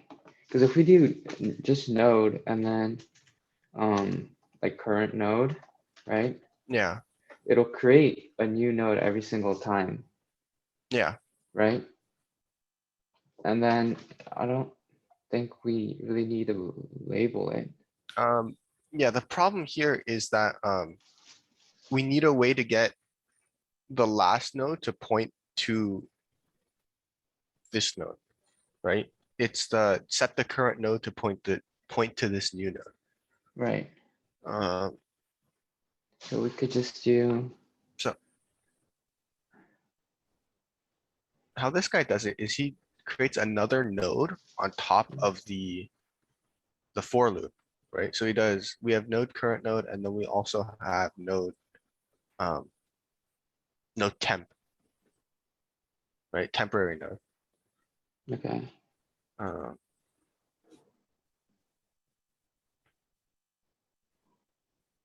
Oh, so how do, I'm really lost. I'm just gonna do what, as you say. So node, Don't worry, bro. I'm doing, this is off Stack Overflow. okay, so you're creating a temporary node, so it'll be temp node, Yeah. and then are we Um, setting it equal to anything? uh, null. No, He sets it to null up here. So it is not, so we don't have to set it to null at the end. But I think, so I think we can get rid of the null on top and it would still work because we set the last node to null, right? yeah, wait, Um, this one, right? P3, No, like at the end, we set N99 to null, yeah, right? So we could probably get away with, oh, we might as well do both, you know, why not? wait, so what does the temp node do? It lets us, so what we're, instead of current node next is Ni, which we can't do anymore because we define it as current node, right? Our Yeah, new node is current. We do current node next equals temp node. okay, And then we'd set temp to current node. okay. What does that change? Line 77, we do current node, instead of, it would be current node dot like equals temp on 77. Would it be temp node? No, we'd still do current node there. Oh, really? Yeah. Okay. I'm not really understanding. 77, 77, we do current We node. change Ni to temp node. And then the next line, we'd set temp to result. It's temp equals result.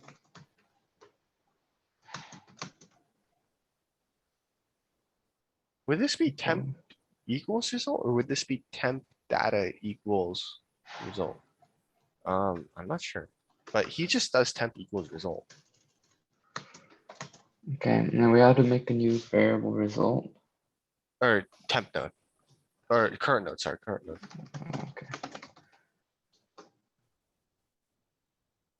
And then we change the, when, and then we will we do, not do data? that's what I was wondering, right? Because that seems 'Cause- like more in line with what we've been doing. Yeah, okay, let's just try it like this, if it doesn't work. And then we change 75 and 76, so we do like, current node equals, or current node data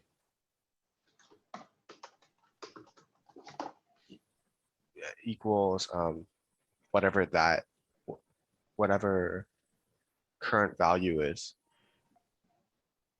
Actually, oh, my bad. We would just change 76 to current node instead of, Yeah, no. The Ni, we'd change it to current node instead of current value. And then we change 75 back. That's my bad. That's on me. node data equals, Current value. Yeah, and then we change it to back to int current value. change it back into current value, Yeah, 75. 75, int. Oh, not the current node data. Okay, That should work.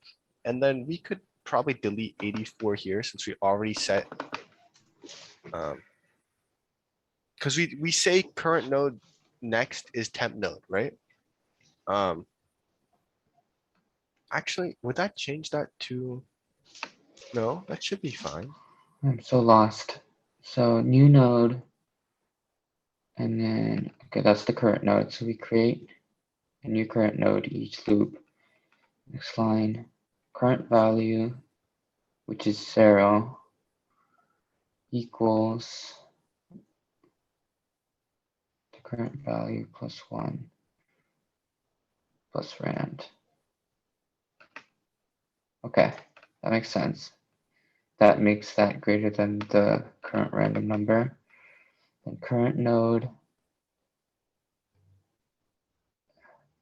node's data equals the current value. What?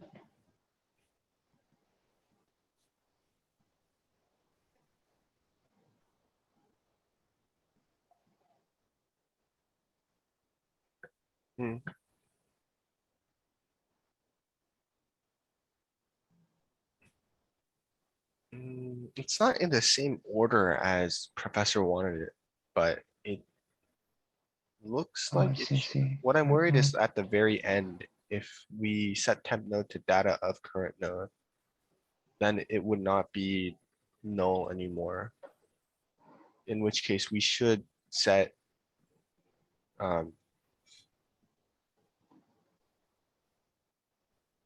temp node data. and then we should set at the very end, we should set current node to null. Or current node next equals node. Or equals null. Like that? Or Nope. is it inside the for loop? No, outside and null PTR. Oh yeah. So that would be the make this node point to null PTR to indicate nulls. Okay, so it goes like this. Current node. Okay, I get it until here. Temp node data equals current node.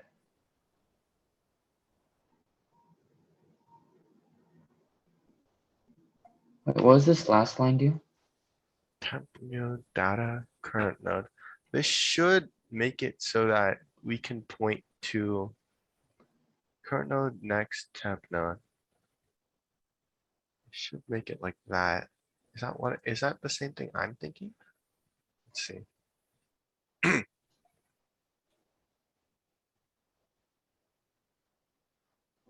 Hold on, I had it and then I lost it. Maybe I'm stupid.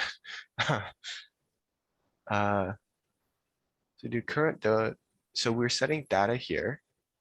Then we set that next to temp node, which is null. And then we So- do temp node, and then we set temp node to current node. So temp node is, or points to current node right now. And so when And it goes then- all the way around, it sets current nodes next equals to the previous current node, right? That is not right, but that is also what I'm getting. Let me think a little more. I'm not sure. Should this be temp next? No, but that doesn't make sense because we're making a new current node. That is kind of weird. Right, temp node.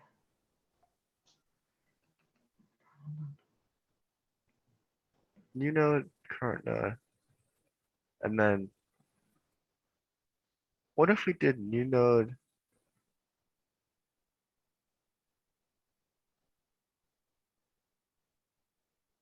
Wait, what are we missing if we delete this?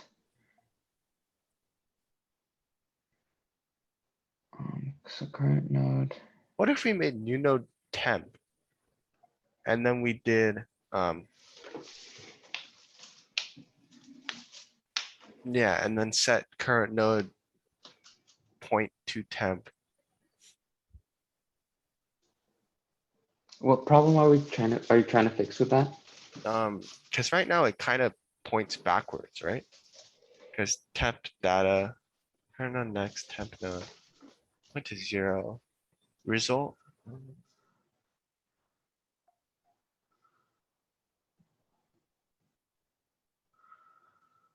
Current node. Current node equals 10. Okay, create new node, let's say.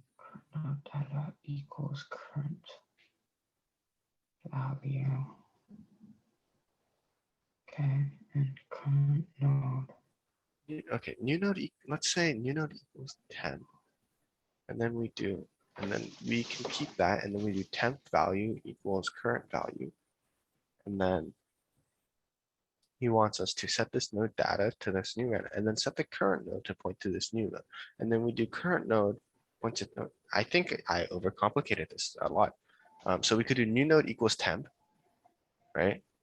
And then we do, Okay. and then we'd keep 75, because that's, we're Mhm. just making a random number, right? Yeah. And then 76 would be temp data Okay. equals current Current value. value. Yeah. That makes sense. I And I then- get it 100% up until 76. And then 77 we is just, yeah, and then we just point temp to current, or we just point current to temp, right? yeah, no, yeah, that makes sense. And then we set current to temp. Temp. Hold on. Temp. What temp value? No. What am I doing?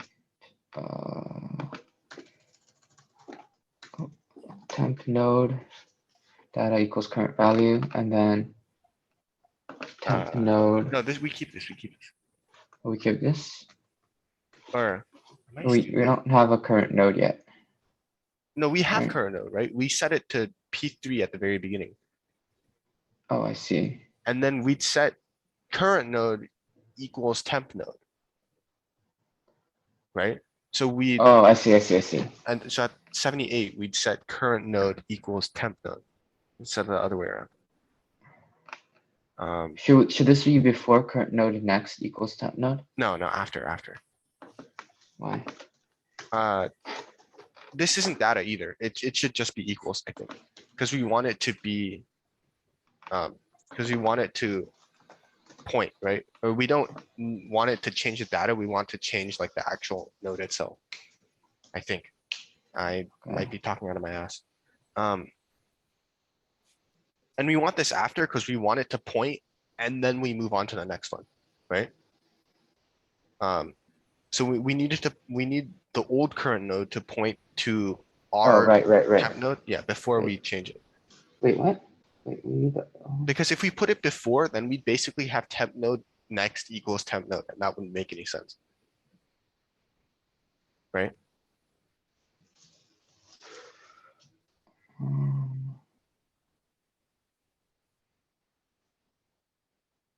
Hold on, I completely forgot what next does.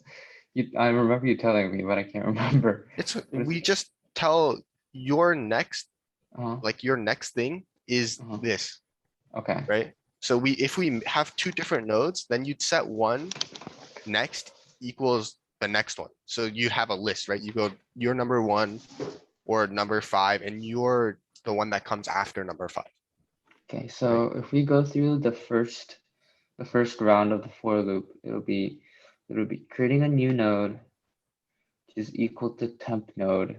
The current value will be 0 equals 1 plus, okay, that makes sense. You're creating a random number. And then the data of the temp node, so data of the new node that you created is equal to the current value, so that you can, so that you can add it in the next loop. And then the current node, which is P3, the temp node comes after. Wait, so does next transfer the date? No, it doesn't transfer the data. No, it just tells it your, like, the next item in the list is, like it literally I see, points. I see. It tells you go that way. I see. It just goes to temp node. So that.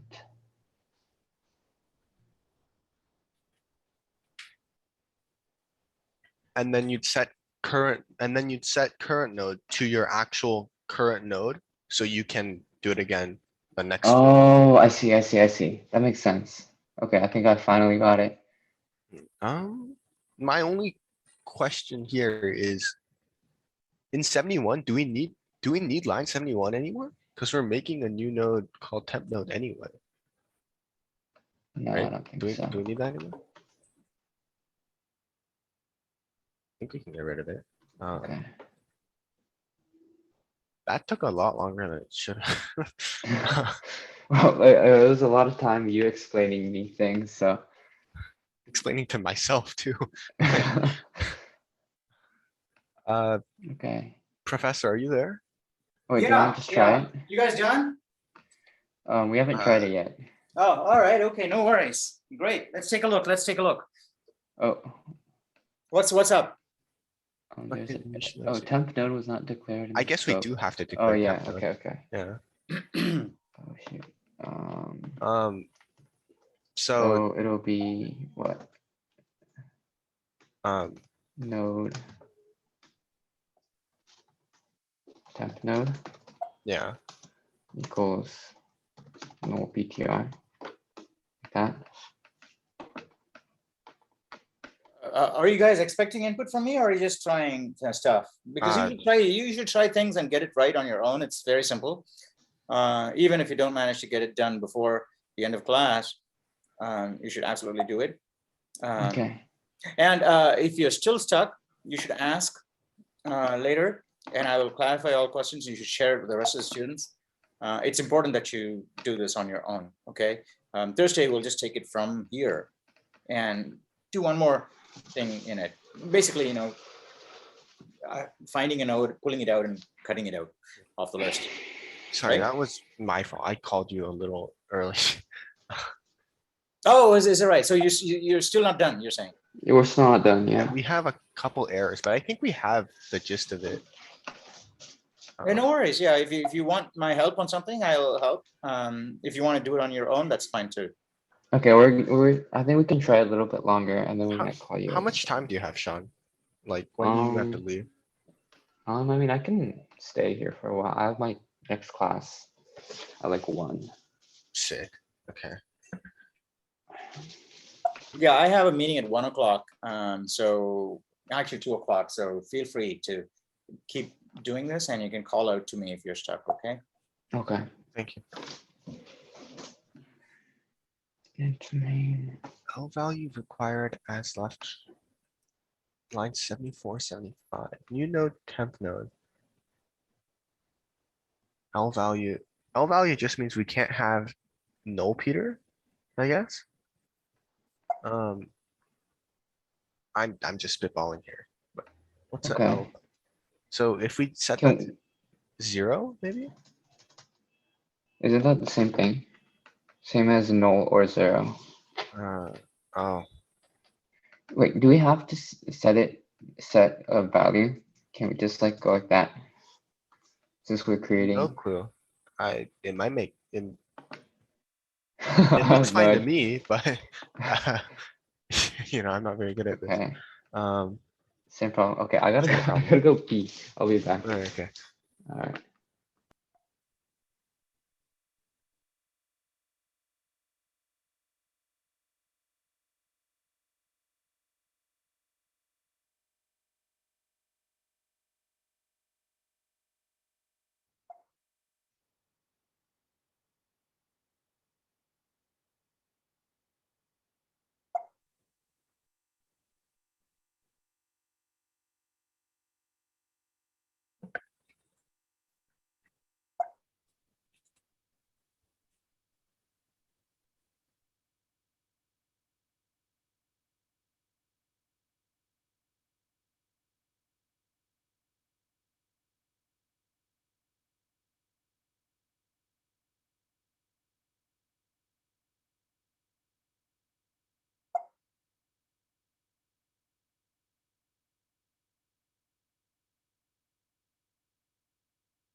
I'm back.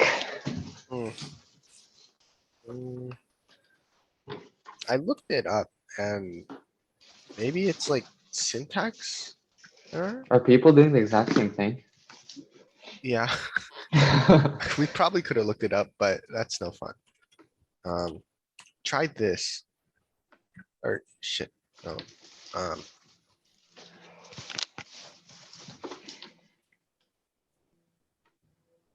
Try that for line 74. You just send something. Yeah, in chat. Okay, new node. Line 74, Yeah, is it? Oh shoot, it disappears. Oh, what?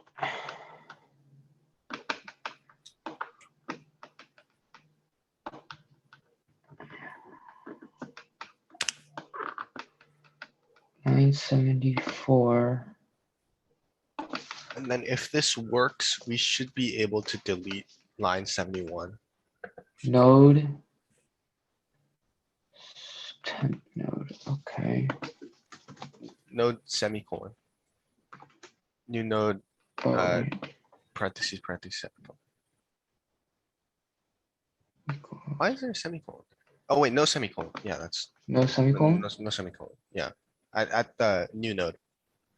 And then semicolon at the end of the Oh, line. okay. Yeah, that didn't make any sense. That was weird. Okay.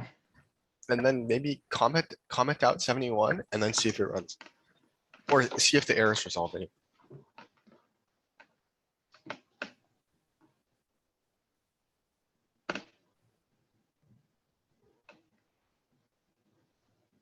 New error. Primary expression Expression before before. pointer token. Star What's token. it? What's? Oh, do we not have a space or something? Worth a shot. I don't know. I don't know. Okay, I think it's just the Uh, same thing. Yeah. Is What's it? a primary expression? It's node pointer temp node. Or node star space temp node. Maybe it's that way. I don't think it should make. Well, like spaces don't matter, right? Yeah, it shouldn't. Um. Expected, alright, Google it is. Expected primary. Temp node wasn't declared in the scope. Why is What? it not declare? Do I have to declare it in the beginning? That seems. Okay. unreasonable. No, which module is this? I just want to read up on the module now. Which quest are you on? 6? Dude, I'm behind. 6? I'm so I'm behind. on 6 too. I'm on 6. Sick. I'm like, Wait, it's the crow one, right? yeah. I'm finishing up like the last cut, like the 3 last mini quest little things. Oh, I see. Wait, have you taken other computer science classes before? No. How do you know all this stuff? Uh, I feel like you're quite knowledgeable. I'm guessing too. Oh, you're guessing too. Let's see.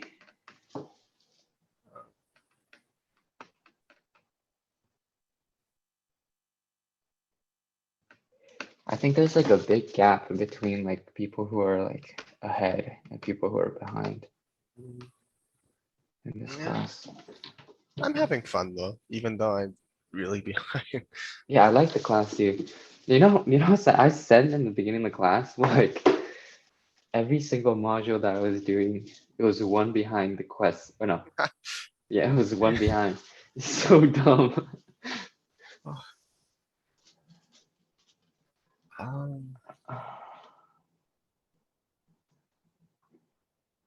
Not helpful. What does okay, so primary expression before variable passed into a function isn't the type the function expected. Why do you not expect a node pointer when we're doing a new node? Create a variable called current node and make it point to p3. Okay, so this is what Professor gave us. So this is correct. Yeah. Okay. Okay. He said when you put a star, it's an address. Yeah, So the address of the Pointer. current node. Okay. Node is the class. Node, current node equals P3. Int current value equals 0.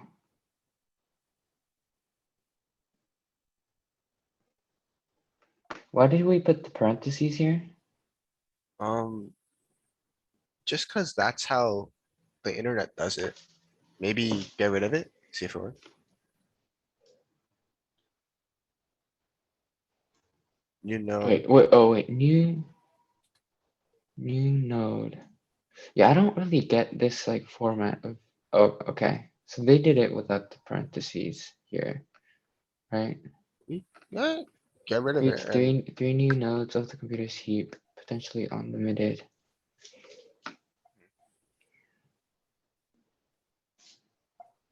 yeah, I don't know. The internet does it with parentheses. But maybe, but the internet also puts it at like the end on the right side. Oh, Hmm, wait. Node, new node. Yeah, okay, so new node. P1. Maybe we could do node temp node equals new node and Yeah, see if- yeah, I was thinking the same thing. Yeah.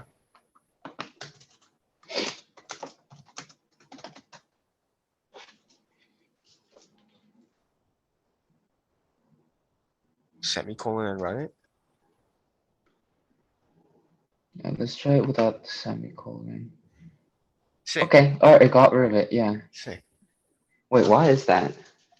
I guess, It's probably, that is kind of weird. Allocate new node. oh, we just ask prof. Why is that? New node equals our temp node, but our temp node, yeah, not totally sure. Expected initializer before plus equals token. I don't know what that means. What does that mean? 7, 5,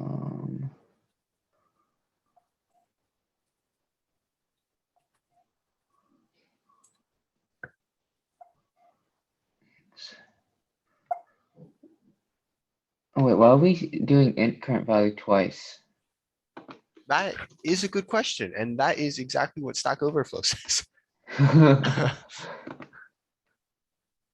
You're Oh, trying let's to go, we did it. you are trying to redeclare a variable that was already declared. Yeah. Yeah.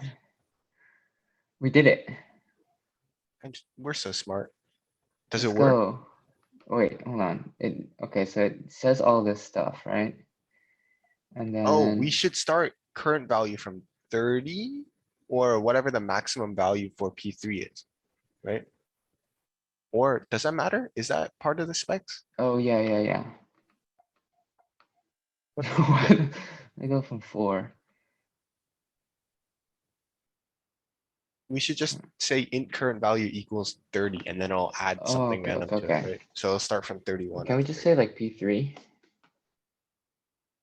that? Or that just makes That things makes complicated? sense, right? Let me try it. Okay, Never mind. Oh, 'cause it's- invalid conversion yeah. from node. Okay, so it'll be P3. Can we do Data? pointer? Can we do pointer P3? No, because that's like the assigning data. We could try pointer P3 because we would then point to a pointer. And What's then a maybe pointer? we How do I get, do pointer P3? just do the Just star a again. second. Star? Yeah, but P3 is always already a pointer, right? So we do point to a pointer and that might work. If it doesn't, then we scrap it. What, like that? Yeah, or no, just one, because it's already a pointer, right? It's already. a Oh, I pointer, see. So we tell it to point to something that's already a pointer, so it point twice. That does not work. Unlucky. Okay. How do I?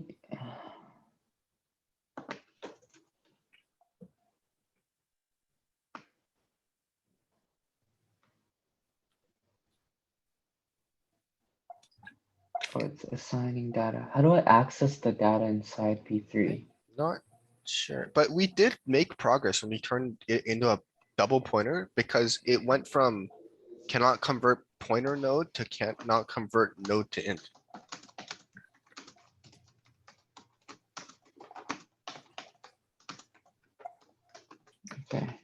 We can run it just with the 30. Okay, all right, it worked. 10, 20, 30, 34, 41. Yada, yada, yada. That's an interesting question, actually.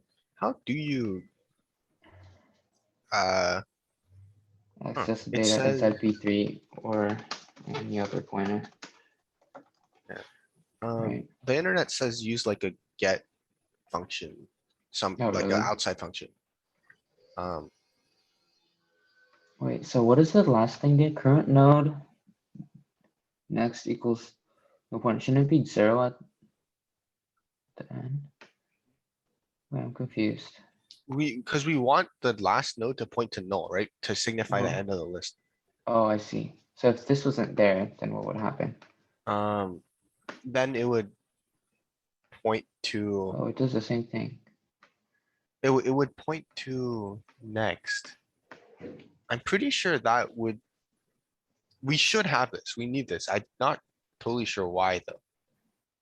Because it This is runs. without, yeah, 594. Yeah, it did the exact same thing. Yeah. At this point, current node should point to the very last node. Make this node point to null pointer to indicate end of list. I guess it'll like maybe have like problems down the road. I think he uses point in two different ways here, right? Because it says point to the very, because he means current node. He means point as in like it itself points to the very last node. And then we Make want this it, node point.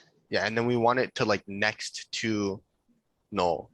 So the 2 points are different, I think. Is it? Or are we Okay, doing, we- because we're not doing a new current node, we're doing. Indicate in a list. We want it to point to null. Do we just want it to, does he mean current node data null feeder? No, because it should, that's also point. That's probably semantics actually, because they both make, it just makes it end one earlier. Yeah, it semantics. Yeah, no, I think that's fine. No, if we did current node data into 0, then we'll miss the 594, right? Yeah, that's Yeah. what I was thinking. Yeah. All right, Professor. Hey, Hi. John, is everything going? I think so. It looks like it works. All right, let me take a really quick So we look have- at the code. yeah, we Yeah, have well, some I see the questions. output there. I see the output. Let me take a look at the code. Node equals something, node star. Okay, current value. Why do you set current value to 30? Current Right. value come from P3, right? Yeah, we had a question. It's like, how do we access the data inside P3 or any other pointer? Because No, P3 You said it. arrow. You said P3 arrow. P3 arrow. Yeah. P3 arrow data. So you were right. P3 Wait, so that's accessing the data inside? All right, so can we do a couple of minor changes? Not any changes to the logic, but just minor changes. Yeah, is that okay with you guys? Yeah. Great, thanks. I think what you got there seems to be working. Let's take lines 69 and 70. No, just 70. In fact, you don't need 70. We'll just use a P3 arrow. Hang on, just a sec, 1 sec, okay? New node, current value, 1 plus rand. All right, let's do this, okay? So on line 75, and you tell me what I'm going to say is exact. If it's not the same as what you've done, okay? It should be exactly the same as what you've done, just stated differently. Okay, so line 75, 1 plus rand percent 10, and then plus after that, plus P3 arrow data. Not P, current node arrow data, current node arrow data.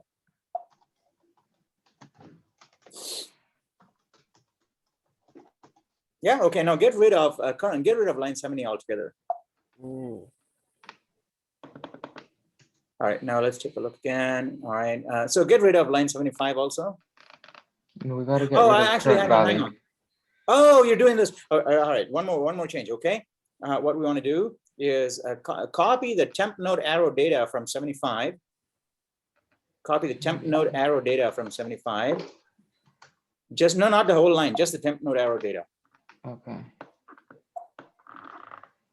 And then replace current value equals, just current value, Just double click on current value and paste it. All right, now get rid of 75, get rid of 75. All right. That's it. Okay. And no, that's fantastic. Yeah. All right. I think that is exactly what you guys had before. I just simplified it a little bit, eliminated a variable and tidied it up. see. But that is exactly the same as what you guys had before. You have a question there. Ask Prof. Why? Why do you have? Oh yeah. So we had this new node equals to node, like we had it the other way around and it didn't work and we weren't sure why. What do you mean the other way around? So we had like new node equals node. Oh, I see. Yeah. Yeah, like that. That's not the right syntax. So yeah, this is the right. What you have now is the right syntax. That's the way the compiler understands what you want to do. Okay, that's it. There's no like logical. Now let's tidy it up a bit more. Put a new line there. Yeah, put a new line there. Break up the declaration from the logic. Yeah. Right You here? put a new line. All right. Now get rid of all of those comments in green, right? Because you've already done that, right? Yeah. And then put a new line after 79. After 79, put a new line. So it's broken up. The for loop was separate. Now get rid of line 70. Get rid of line 70. 70? Yeah, 70 is that. Yeah, you don't need the temp. Oh, yeah, because temp node is being declared inside. Yes. Yeah. Okay. Now this is what you had before. We just cleaned it up by removing all the comments and getting rid of some oversight, unnecessary variables, I think. Mhm. But otherwise, if you compile and run it, this should basically produce the exact same result you had before. Yes. Yeah. Just make sure. Yeah. Great. Okay. Now, do you have any questions about this? Because this is great. Yeah, I think you've done a great job. You should share this and also any learnings you've got by doing this yourself. You should totally share this in the forums and say, this is what we learned. This is what we tried. Here's the code link if you want to go and try it out yourself and fork it and so on and so forth. And you should also summarize what you did and the important things that you and Justin got out of this. Yeah.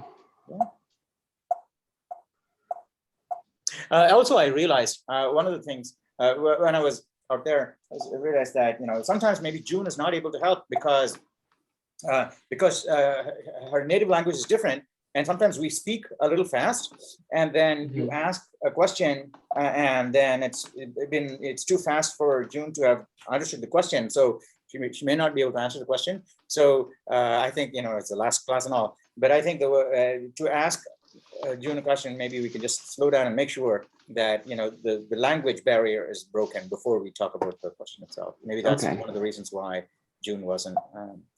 It's crazy. She's already done with quest 9, right? Yeah. I've looked at her code too, and I think she is eminently able to help everybody here. And the only reason I can think of why she's not helping is because she's a little concerned that she may not understand the question in English, especially since a lot of us just speak really fast and all. Okay. Yeah, Yeah. that makes sense. Yeah, if need, you could mail to me. Maybe I could reply. But Okay. if you say, maybe I could not respond speaking. But if you mail to me, I will reply. Or even chat, right? You can even type in chat. It will be better because. Yeah. So I understand. I understand why. Sorry. Even though she's done everything, she can't. So yeah, that's all fine. Everything looks good. Sean, please do summarize this. All of you guys, right, in the Reddit, and share your knowledge. And next week, not next week, Thursday again. Next week too, to week 12. If you guys want, I will actually do lectures. I am happy to conduct a class because 2B, even though they have completely optional lectures, it's an online class, but they still went ahead and scheduled an optional class for Monday. So I'm happy to talk to you on Tuesday and Thursday next week, but you guys have to request it and arrange one, okay? At Reddit, a poll or something. I don't know if you Okay. guys are going to come, because even now when the lectures are mandatory, there's only 4 or 5 people that have shown up. So I don't know if you guys want to come, but if you want a class, I'm happy to give you a class next week, okay? And on Thursday, what we'll do is take this list that, hey, can you run it again? I want to see the numbers. No, yeah. So we'll take this list and we'll implement 2 more functions. That one of the functions should be, we'll remove the write the remove function. Okay, so it may be something like remove 299 from this list, right? And then you're going to search the list from the beginning to the end. If 299 is found, you're going to remove it by basically making 282 point to 304. Yes. 299 is gone. Now 280, because you remove 299 means don't take it and throw it away. Then 290 will be left in limbo, right? Mhm. And then 311 doesn't even have a starting point. Nobody can get to it. So when you remove a node, you need to make sure that that also happens. Yeah. Yeah. So we'll do that on Thursday, and also use that as an excuse to talk about some other interesting things. Okay, we're at the end of 2A. This is all you actually have to master, but you have to master it. Okay, there's only a limited amount of stuff, but you have to actually master it. Okay, and that's why there's not too much, because this is like foundational stuff. There's only so much, but you got to get really, really solid on this. So try to find as many different problems where you can use these skills. Okay, and try it repeatedly. And the only way you can master them is by trying them out in like 100 different situations, different from each other. Okay, which means you got to try like 300 different situations so that you encounter 100 situations that are different. Okay, so you got to go out of your way, try and find places, go to LeetCode or places like that. Okay, lots and lots of problems you can solve in C++. Start with the simple ones, start with the very, very simple ones, level 0 ones, keep on working your way up. And in the process, you'll use a lot of these skills. Well, was this class useful? It was super useful. Great, great. Thank you all. Thank you all for being bold and volunteering to help out, and other students and me, and being fearless and saying, this is what I don't understand. Can someone else understand? Help me understand, and stuff like that. Those are the things that distinguish good learners from bad learners. Okay, good learners, have the humility to say, can you teach me this? I don't know. Right? Bad learners will say, I don't know it. I don't want. Yeah. Right. So they won't ask. Because no, if they're afraid, it's okay. You can overcome the fear, but you cannot overcome the resistance to ask because of pride. Okay, bad learners who say, I don't want to ask because people think I'm already a genius. If I ask, they'll think I'm not a genius. They're never going to become a genius, right? They'll just be bad learners. So you guys are all very fantastic learners so far as I've seen. So you have a great success regardless of what classes or what efforts you undertake, as long as you just keep the same attitude and keep doing these things. Okay, so we'll see each other on Thursday, and Thursday, and we'll make a time. If you guys are happy, I will also talk to you on Thursday next week. Okay. Okay. All right. See you on Thursday. Best of luck. All right. Thank you. Thank you. Bye. Bye. Bye.